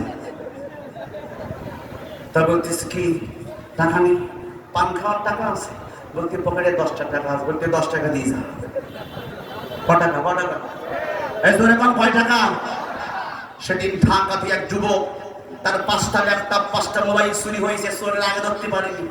এই তারিখ ধরিছে, পুলিশ এসে হয় আমার কাছে দাও, আমরা আইন হাতে তুলে নিও না, আমরা বিচার করবো। যুবক কয়, এর আগে যে 1 বছর আগে আমার 6টা ল্যাপটপ চুরি হয়েছে, বিচার দিলাম, বিচার হয়নি, এখন আপনি বিচার করবেন কি করি? পুলিশ তখন বলে, আপনি যদি 100 মামলা দেন আমাদের কোনো আপত্তি নেই, আমরা মামলা নেব, কিন্তু আইন হাতে তুলে নেবেন না। যুবক ছেলে কয়, হাসিনার নামে 100 মামলা হয়েছে, ওরা ফিরে আনতে পারেননি কেন? কথা বলেন, কথা বলেন, কথা বলেন। আমি আপনাদেরকে বলবো, প্রশাসনের ভাইদেরকে বলবো, বহুত খেয়েছে। সাতক্ষীরার পিপিএম চৌধুরী মনজুরুল কবির নাম শুনছেন? এরা টাটকা হারামজাদা। এই হাত তুলে কথা বলেন, হাত তুলে কথা বলেন, হাত তুলে কথা বলেন। এটা টাটকা হারামজাদা। এই সাতক্ষীরা জনপদের বহুত মানুষকে বাড়িতে ঘুমাইতে দেয় না। হাত তুলে কথা বলেন, ঠিক কিনা বলেন? এই চৌধুরী মনজুরুল কবির পিপিএম সাতক্ষীরা সদর থানার প্রত্যেকটা জামাত ইসলামের ভাইদেরকে, বিএনপির ভাইদেরকে রাতের বেলায় স্ত্রীর কোলে ঘুমাইতে দেয় নাই, সন্তানকে বুকের মধ্যে নিয়ে ঘুমাইতে দেয় নাই, বীরের মধ্যে ঘুমাইতে হয়েছে, কৈরির মধ্যে ঘুমাইতে হয়েছে, বাথরুমের মধ্যে ঘুমাতে হয়েছে। ওই প্রশাসনদেরকে বলতে চাই, এখন তারা কোন জায়গায়? ওই কুলাঙ্গার পুলিশ অফিসারদেরকে যদি এখন পাওয়া যায়, ওদেরকে জুতা পিটা করবো। কথা বলেন ঠিক কি?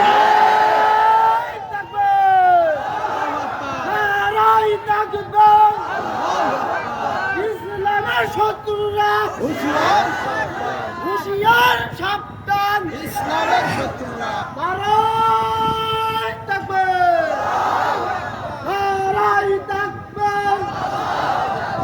ডক্টর ইউনূস বলেছে, এ বাংলাদেশের সব থেকে বেশি ক্ষতি করেছে রে আমার পুলিশ। এই আপনারা কথা বলেন না কেন? আপনারা সব থেকে বেশি মুসলমানদের ক্ষতি করেছে রে আমার পুলিশ। যারা জাতির রক্ষক হয়ে ভক্ষক ছিল, কথা বলে ঠিক কিনা বলেন? যারা জাতির ছিল রক্ষক হয়ে গেছে ভক্ষক।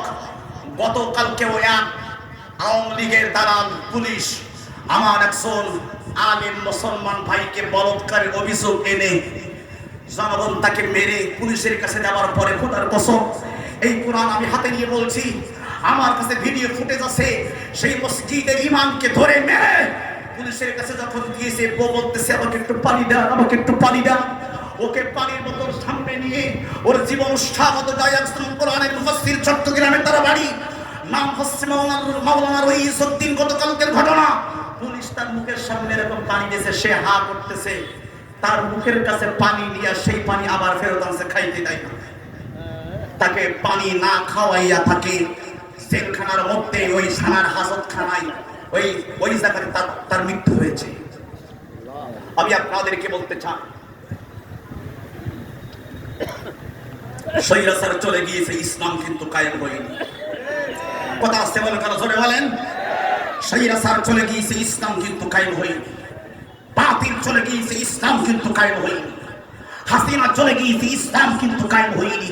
আমি আপনাদেরকে বলতে চাই, আমার বিএনপির ভাইদেরকে বলতে চাই, জামাত ইসলামের ভাইদেরকে বলতে চাই, এই জায়গাটা চালু করো।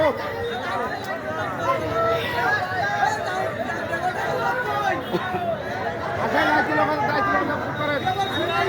আপনারা চুপ করেন, দায়িত্ব লোক আছে ইনশাল্লাহ। তাড়াতাড়ি হয়ে যাবে ইনশাল্লাহ, তাড়াতাড়ি হয়ে যাবে। সবাই জিকির করেন সুবহানাল্লাহ, আলহামদুলিল্লাহ।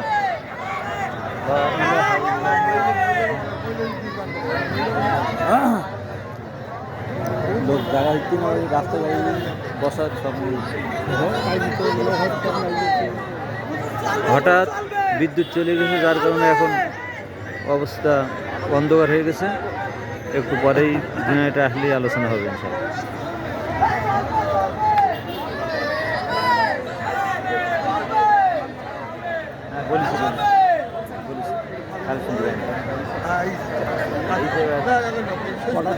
কালেকশন দেওয়া হোক,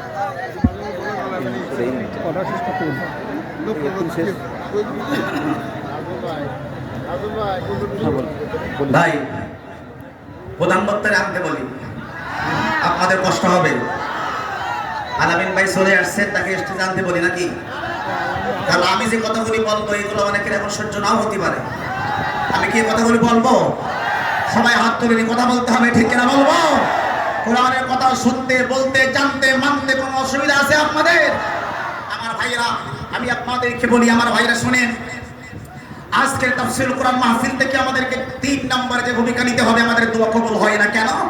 আমরা ঐক্যবদ্ধ না। আমরা কি না? অথচ কোরআন শরীফের মধ্যে আল্লাহ 5 নম্বর পারা 2 নম্বর পৃষ্ঠার মধ্যে বলেছেন, ওয়াতাসিমু বিহাবলিল্লাহি জামিআ ওয়া লা তাফাররাকু। তোমরা ইসলামের রজ্জুকে এমন ভাবে আঁকড়ে ধরো, তোমরা একে অপরের তাফাররাকু ওয়া লা তাফাররাকু, পৃথক হয়ো না, ফারাক হয়ো না, আলাদা হয়ো না। এই আলাদা হওয়ার কারণে আজকের চরমনা আলাদা, জামাত ইসলাম আলাদা, হেফাজত ইসলাম আলাদা, বিএনপি আলাদা, তারাও মুসলমান। আমি আপনাদেরকে বলতে চাই, সব ভেদাভেদ ভুলে যান। আমি জামাত বুঝি না, আমি চরমনাই বুঝি না, আমি হেফাজত বুঝি না, আমি খারাপত বুঝি না। আমার ইসলামের পক্ষে কথা বলার জন্য আমার সংবিধানে আল্লাহর কোরআনকে পৌঁছাতে গেলে আর কোন দল দেখার সময় নেই। আল্লাহর কোরআন হাতে নিয়ে, বুকের মধ্যে কাফনের কাফন নিয়ে ঐক্যবদ্ধ হয়ে ওই কাফের বেঈমানদের বিরুদ্ধে জিহাদ করতে হবে, ঠিক কিনা? ঠিক কিনা? যদি আপনারা একমত থাকেন, দেখবেন আপনাকে আমাকে কেউ আঘাত করতে পারবে না, কেউ আঘাত করতে পারবে না। যখন তুমি একা, তোমার জীবনটা হবে ফাঁকা। যখন তুমি এক হয়ে যাবে, যখন তুমি এক হয়ে যাবে, তখন তোমার শক্তি বেড়ে যাবে। সুবহানাল্লাহ। কারণ আজকের আমাদেরকে সেই প্ল্যাটফর্মে না থাকার কারণে আমাদের অবস্থান এই জায়গায়। এরপরে আসেন, এই গোটা পৃথিবীতে আমরা মুসলমান নিরব কেন? আমাদের আসল মিশন ছিল কি? আমরা সৎ কাজের আদেশ দিব, অসৎ কাজের বাধা দিব। গোটা পৃথিবীতে 200 কোটি মুসলমান। হাত তুলে বলবেন কয়শো কোটি? এটা না, হাত তুলে বলবেন কয়শো কোটি? গোটা পৃথিবীতে 200 কোটি মুসলমান আছে, 57টি মুসলিম রাষ্ট্র আছে, 50 কোটি সেনাবাহিনী গোটা পৃথিবীতে মুসলমানদের পক্ষে আছে। আল্লাহু আকবার বলবেন না আপনারা? এতগুলি থাকার পরেও ফিলিস্তিনের মুসলমান মার খায়, গাজার মুসলমান মার খায়, মায়ানমারের আরাকান মার খায়, ভারতের কাশ্মীরের মুসলমান মার খায়, আর আমরা মুসলমান বসে বসে আমরা তসবিহ টিভি, আমরা তসবিহ টানি। তুরস্ক নীরব ভূমিকা পালন করছে, সৌদি আরব নীরব ভূমিকা পালন করছে, আমার ভাইরা ইরাক নীরব ভূমিকা পালন করছে, ইরান নীরব ভূমিকা পালন করছে, পাকিস্তান নীরব ভূমিকা পালন করছে। এই গোটা পৃথিবীর 57টি কারণ আছে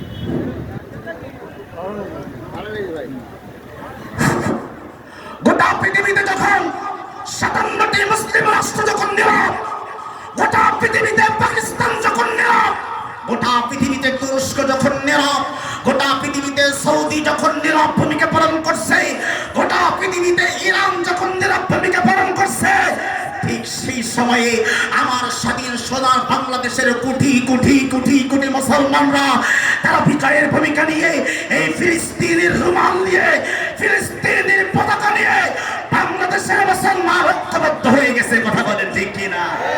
আপনারা দেখেন নাই কিছুদিন আগে ঢাকার বুকে ডক্টর মিজানুর রহমান আজহারি সহ গোটা বাংলাদেশের সব আলেমরা এক হয়েছিল। কথা বলতে হবে ঠিক কিনা? এক হয়েছিল। এখন যদি আবার সেই আলেমদেরকে একসঙ্গে ডাক দেয়, আপনারা কি যাবেন? কথা হয় না, যাবেন? সবাই যাবেন? কোথায় যাবেন? কোথায় যাবেন? আপনারা বলবেন হুজুর, এখন যদি ফিলিস্তিনের ভিসা খুলে দেওয়া হয় আর ভারতের ভিসা খুলে দেওয়া হয়, খেয়াল করেন, গোটা বাংলাদেশের ভারতের ভিসা যদি উন্মুক্ত করে দেওয়া হয় আর ফিলিস্তিনের ভিসা যদি উন্মুক্ত করে দেওয়া হয়, যে কোনো পাসপোর্ট লাগবে না, ভিসা লাগবে না, তোমরা যাও ভারতের বিরুদ্ধে জিহাদ করো আর ফিলিস্তিনের পক্ষে জিহাদ করো। আপনারা কোন জায়গায় আগে যাবেন? কোন জায়গায় যাবেন? অনেকে বলতেছে ফিলিস্তিনে আগে যাব না, ভারতে আগে যাওয়া লাগবে। কেন ভারতে যেতে? কেন? আগে গোড়া উপড়ে ফেলতে হবে। কথা বলেন না কেন? ঠিক কিনা বলেন? আগে গোড়া উপড়ে ফেলতে হবে, কারণ ভারত কি আমাদের বন্ধু না শত্রু? কথা বলেন, বন্ধু না শত্রু? আমি আপনাদেরকে কয়েকটা দলিল দেই কোরআন থেকে, তাহলে বুঝবেন যে ভারত সহ গোটা পৃথিবী, ইহুদি এবং খ্রিস্টানেরা আমাদের কত বড় শত্রু। শোনেন তাহলে আমার ভাইরা, কোরআনুল কারীমের একটা আয়াত আছে 5 নম্বর পারা 8 নম্বর পৃষ্ঠা। কয় পৃষ্ঠা? 8 পৃষ্ঠা। ওই ফিলিস্তিনের মুসলমানরা আল্লাহর কাছে দোয়া করছে এই বলে, ওয়ালাকুম লা তুকাতিলুনা ফি সাবিলিল্লাহি ওয়াল মুস্তাদআফিনা মিনার রিজালি ওয়ান নিসাই ওয়াল الذين يقولون ربنا أخرجنا من هذه القرية الظالم أهلها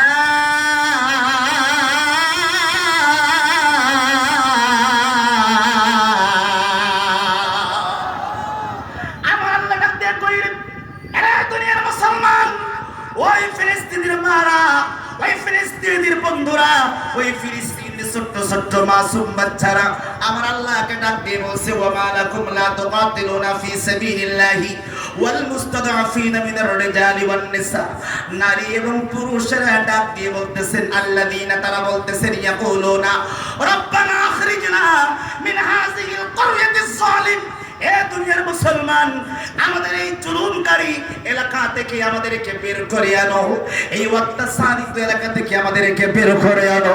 যদি বের করে না আনো গো, আসমানের দরজা আল্লাহ খুলে দেবে না, রহমতের দরজা আল্লাহ খুলবে না, আমাদের উপরে গজব আসবে। কারণ কোরআন শরীফের মধ্যে আল্লাহ বলেন 9 নম্বর পরে 2 নম্বর পৃষ্ঠার মধ্যে আল্লাহ ডাক দিয়ে বলে, ওয়ালাউ আন্না আহলাল কুরা আমানু ওয়াত্তাকু লাফাতাহনা আলাইহিম বারাকাতিম মিনাস সামা।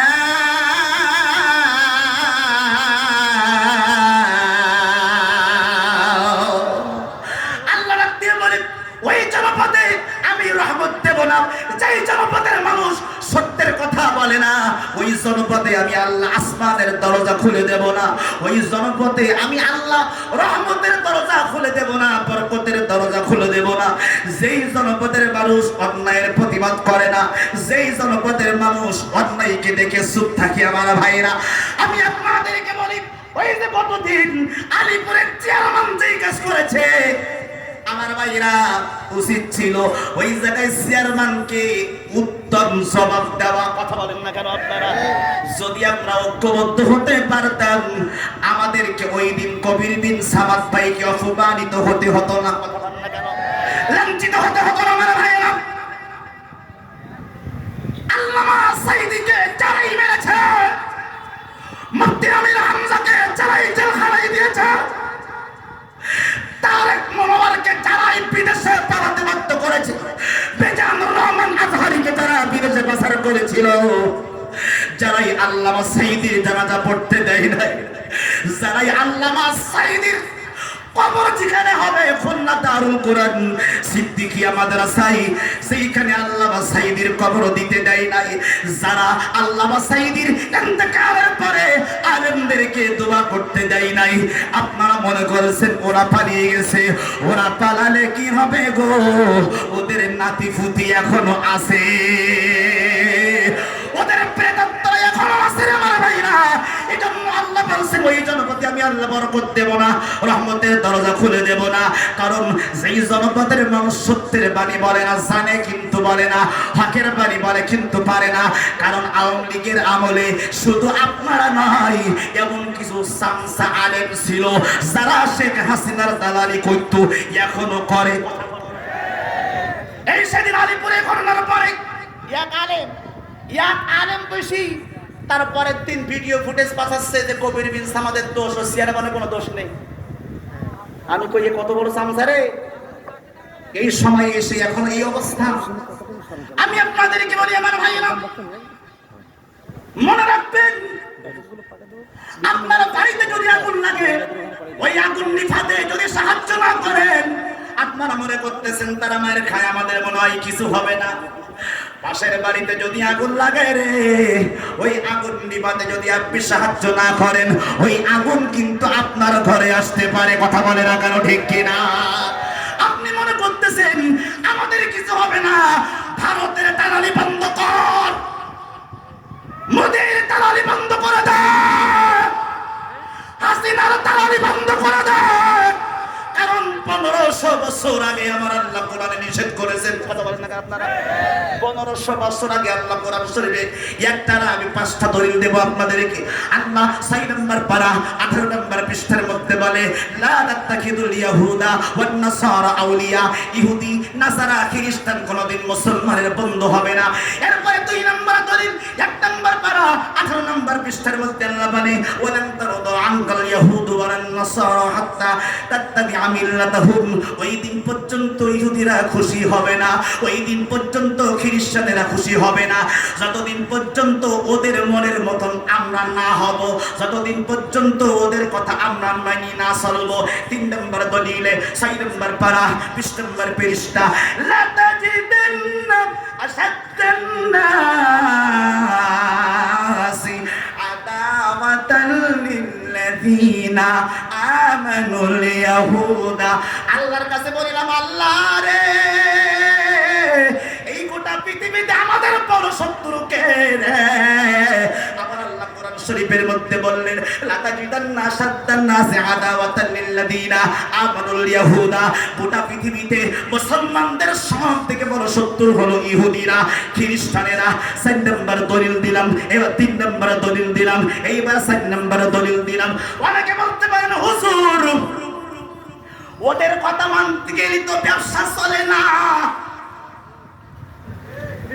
ওদের সাথে সম্পর্ক নষ্ট করলে তো বড় পাবো না, ওদের সাথে সম্পর্ক নষ্ট।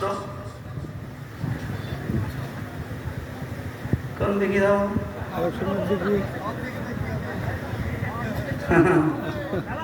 11টা বাজে গেল তো। হ্যাঁ, টাইম।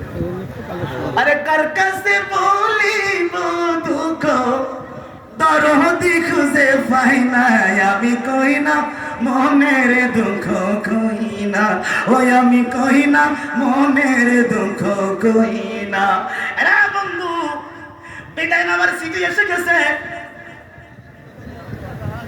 দলের দেশটাও আপনাদেরকে শুনে যান।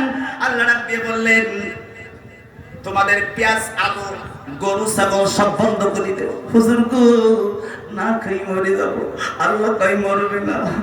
ভারত এখন পেঁয়াজ দেয় না, ভারত এখন চিকিৎসা দেয় না, ভারত এখন কিছুই দেয় না। কই আমরা তো মরি নাই। হাত তুলে কথা কয় না কেন, ঠিক কিনা? আমরা তো মরি নাই। আরে মরি নাই, আরে মরি নাই, মরি নাই, মরা মরতে পারি না।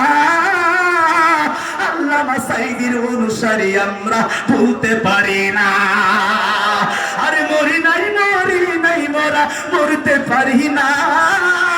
আল্লামা সাইদির ভালোবাসি আমরা ভুলতে পারি না। কথা কয় না রে, ঠিক কিনা? এরা বন্ধু আল্লাহ ডাকতে বললেন ওই ভারতকে তো বাদ দিবা। তোমার দলের নেতা খালেদা জিয়াও যদি ইসলামের বিরুদ্ধে যায়, তোমার নেতা হাসিনাও যদি তোমার ইসলামের বিরুদ্ধে যায়, তাহলে তোমরা কি করবা? আল্লাহ কয় এরপরেও তোমরা ইসলামকে মেনে নিবা, ইহুদিদের পক্ষ নিবা না। কারণ আল্লাহ ডাক দিয়ে কয় ইয়া নেতা তো দূরের কথা, নেতৃত্ব দূরের কথা, আপন মা এবং বাবাও যদি ইসলামের বিরুদ্ধে যায়, ইহুদিদের পক্ষে যায়, ইয়া আইয়ুহাল্লাযীনা আমানু 10 নম্বর পারা 9 নম্বর পৃষ্ঠায় আল্লাহ বললেন লা তাত্তাখিযু আবাকুম ওয়া ইখওয়ানাকুম আউলিয়া ইন ইসতাহাব্বুল কুফরা আলাল ঈমান। তোমার বাবাও যদি ভারতের পক্ষ নেয়, এই কথা শুনতেছেন আপনারা? তোমার ভাইও যদি তোমার ভারতের পক্ষ নেয়, তোমার দলের নেতা যদিও দলের ইসলামের বিপক্ষে যায়, তারপরেও আপন মাকে, আপন বাবাকে, আপন দলের নেতাকেও তালাক দিতে হবে, ওদের মানা যাবে না। হাত তুলে কথা বলেন, ঠিক কিনা? আমার ভাইরা, এজন্য আমি আপনাদেরকে বলি, আজকে আপনাদেরকে ওই বাতিলদেরকে খালি মুখে বললে হবে না, জবান দিয়ে বলতে হবে বয়কট, বয়কট, বয়কট। ইহুদিদেরকে বয়কট। এখনো মজো খায়, এখনো পর্যন্ত 7 আপ ছেড়ে দেননি, এখনো পর্যন্ত কোকা-কোলা ছেড়ে দেননি, এখনো কাফের বেঈমানদের পণ্য আপনারা কিনে হচ্ছেন ধন্য। কথা বল না কেন? আছে না, আছে না, আছে না? আজকের বয়কটের ডাক দিতে হবে। রাজি আছেন? এই হাত ধরে কথা বলে রাজি আছেন? রাজি আছেন? আজকের আপনাদেরকে একসঙ্গে হাত তুলে বলতে, সবাই হাত তোলেন, সবাই হাত তোলেন, সবাই সবাই হাত তুলে আজকের এক বাক্যে সবাইকে আহ্বান করতে হবে আর বলতে হবে আরে 7 আপ কোকা-কোলা পন, 7 আপ কোকা-কোলা পেপসি। আমি বলবো, আপনারা বলবেন আমি আজ বয়কট করছি। আরে 7 আপ কোকা-কোলা পেপসি, আমি আজ বয়কট করছি। বলেন 7 আপ কোকা-কোলা পেপসি। এই দেখেন বলতে পারে না, মানে এখনো বলতে দরদ আছে আপনাদের। আমি বলবো 7 আপ কোকা-কোলা পেপসি, আপনারা বলবেন আমি আজ বয়কট করছি। এইভাবে 2 হাত তোলেন সবাই, দেখি। হ্যাঁ সবাই হাত তোলেন। এরা হাত তুলবেন না, তারা ইহুদিদের তালালে পরিণত হয়ে যাবেন। আজকে সুন্দর করে বলবেন আরে 7 আপ কোকা-কোলা পেপসি, আমি আজ বয়কট করছি। প্রথমটা আমি বলবো, দ্বিতীয়টা আপনারা বলবেন 7 আপ কোকা-কোলা পেপসি, আমি আজ 7 আপ কোকা-কোলা পেপসি, আমি আজ বয়কট। 7 up Coca-Cola Pepsi. যারা বলতেছেন না আল্লাহ কিন্তু দেখতেছেন, 7 আপ কোকা-কোলা পেপসি। হয়নি হয়নি হয়নি। এইভাবে হাত পুরো করেন, এভাবে এভাবে এভাবে। দেখেন তো হাত তুলে। ইসরায়েলি পণ্য যে কটা খাবে এই কটারে বয়কট করবেন। পারবেন না, পারবেন না, পারবেন না। ইহুদিদের পক্ষ নেওয়া যাবে না। 7 আপ কোকা-কোলা, এভাবে সাকি দেবেন, যত সাকি তত নাকি। আরে 7 আপ কোকা-কোলা পেপসি, আমি আজ বয়কট। আরে 7 আপ কোকা-কোলা পেপসি, আরে 7 আপ কোকা-কোলা পেপসি। যেটা বলবেন আল্লাহ যেন জবান বন্ধ করে দেয়। কথা কয় না, কথা কয় না, দেখতে না। আরে 7 আপ কোকা-কোলা পেপসি, আরো জোরে 7 আপ কোকা-কোলা পেপসি। আরে দেশীয় পণ্য কিনে হব ধন্য, দেশীয় পণ্য কিনে হব ধন্য, আমি আজ শপথ করছি, সেভেন আপে কোকা কলা পেপসি। দেখেন এর মধ্যেও ধান্দাবাজি আছে, বলতে বয়কট করছে, খিদা ব্যাপার করেছে, তুই না আমি সেটা বলবি না, আমি এই কথা বলতে হবে। শোনেন ভাই, সালাকি করলে কিন্তু হবে না। হ্যাঁ, আগে ভাই বলতেছে ওই ভাইয়ারটা বলি, কিন্তু আমি ধরাই দিছি। আবার আপনারা সেই একই লাইনে যাচ্ছেন। আমি বলতে আমি বলতে সেভেন আপ কোকা করছি, বলতে বয়কট করিস, বয়কট সেটা করিছে, বুদ্ধুস করিস না তুমি করিস তা সেটা বলতে যে আল্লাহ আমি আয়াম তা আমি বলতে লজ্জা করে আপনাদের, বলতে খালি বলতে বয়কট করিস, বয়কট কি যন্ত্রণা রে। হ্যাঁ বলেন, আরে সেভেন আপে কোকা কলা পেপসি, আরে সেভেন আপে কোকা কলা পেপসি, দেশীয় পণ্য কিনে হব ধন্য, দেশীয় পণ্য কিনে হব ধন্য, আমি আজ শপথ করছি, সেভেন আপে কোকা কলা পেপসি, সেভেন আপে কোকা কলা পেপসি, সেভেন আপে কোকা কলা পেপসি, সেভেন আপে কোকা কলা পেপসি, আমি আজ বয়কট করছি, দেশীয় পণ্য কিনে হব ধন্য, দেশীয় পণ্য কিনে হব ধন্য, আমি আজ শপথ করছি, সেভেন আপে কোকা কলা পেপসি, আমি আজ বয়কট। আরে কিল্লে একুয়াফিনা, আরে কিল্লে একুয়াফিনা, ইসরায়েলি যত পণ্য ফিলিস্তিনদের বিরুদ্ধে ওরাই একমাত্র ধন্য। আমরা কিনি আর ওরা ধন্য হয়, কি হয়? আমরা কিনলি আমাদের টাকায়, আমরা কিনি আর আমাদের টাকা দিয়া ওরা কোটিপতি হয়, আর অস্ত্র দেয় ফিলিস্তিনদের বিরুদ্ধে। কথা কয় না যে মার মুসলমানদেরকে, মার মুসলমানদেরকে মার। আমাদেরকে যদি বয়কট আমরা করতে না পারি, আল্লাহ পাক আমাদের উপরে গজব নাযিল করতে পারেন কি পারেন না? দুইটা হাত তুলে বলেন পারেন কি পারেন না? সুতরাং আমি আপনাদেরকে আজকে তাফসীর মাহফিল থেকে উদাত্ত আহ্বান রেখে বলছি, আমার ভাইয়েরা, এই সাতক্ষীরা সদর রবির বাজার থেকে আমি সাতক্ষীরার এই রেউর বাজারে মাহফিল থেকে জানাইতে চাই, গোটা বাংলাদেশের প্রত্যেকটি জেলায় আমি মাহফিলে গিয়েছি, সব জায়গায় একটা জেলার নাম আমাকে সব থেকে বেশি শুনতে পেয়েছে। সুবহানাল্লাহ ভাই, যত জায়গায় গিয়েছি রাসূল ভাই, এটা বেশি শোনা যায়। সাতক্ষীরা বাংলাদেশে যত জায়গায় গিয়েছি আমি বলছি, হুজুর সাতক্ষীরা, সাতক্ষীরা কি কি সাতক্ষীরা কি? এরা বাঘের বাচ্চা। হাত তুলে কথা বলেন, ঠিক কেন বলেন? এরা বাঘের বাচ্চা।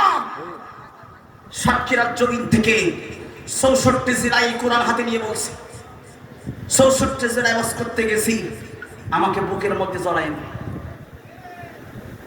আল্লাহু আকবার করেন না। আমার বাড়ি সাতক্ষীরা, হয়তো থাকি ঢাকাতে, ঢাকাতে আমার মাদ্রাসা, ঢাকাতে আমি থাকি, ঢাকাতে সবকিছু আমার, ঢাকাতে আমার 2টা মাদ্রাসা, ঢাকাতে আমার একটা মসজিদ, জুমার নামাজ পড়ে ঢাকা মিরপুর 2 নম্বরে থাকি, ঢাকাতে বাড়ি তো আমার সাতক্ষীরা। আমি যখন যাই সাতক্ষীরা থেকে কিছু লাগে না, নামের শেষে খালি লেখা সাতক্ষীরা। আল্লাহু আকবার। এত মানুষ হয় মাহফিলি, কল্পনা করতে পারিনি ভাই। মানুষ দেখার জন্য আসে 100 আবুল হাসান দোহার বাড়ি কই? এই দেখে কথা কয় না, কাজের সময় কথা কয় না, বাড়ি কই? কারণ জানে এটা জায়গ কাট। কথা কয় না, কথা কয় না। 67 জেলার মানুষ, প্রত্যেকটা মানুষ জানে সাতক্ষীরার প্রত্যেকটি বক্তা বাঙের রক্ত, এরা জীবন দিতে পারে, রক্ত দিতে পারে, ফাঁসির কষ্টে চলতে পারে, সন্তানকে ইতিম বানাতে পারে, স্ত্রীকে বিধবা বানাতে পারে, সম্পদ ছাড়তে পারে, চাকরি ছাড়তে পারে, পরিচয় ফলে বসবাস করতে পারে, কইলে ঘুমাইতে পারে, ধান বাগানে বাড়াইতে পারে, ইমান ছাড়তে পারে না। ইমান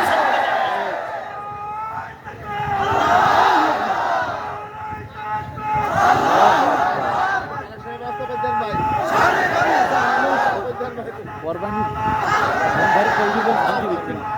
কালেকশন হবে ইনশাআল্লাহ। ওয়াজ কেবল শুরু হচ্ছে, এইভাবে আমি কালেকশন যাবো ওখানে। এই জন্য আমি সকালে বলিলাম যে আমার আজকে মাহফিল একটা ক্যান্সেল করে আমি জোর করে নিয়ে এসেছি। আমি নিয়ে এখন আমার নামাই দেবে, তাহলে আমি যাবো ওখানে। এই তো নামাই দেওয়ার পর আমার হাতে সুতা দৌড়াই দিয়েছে, বুঝতে পেরেছেন?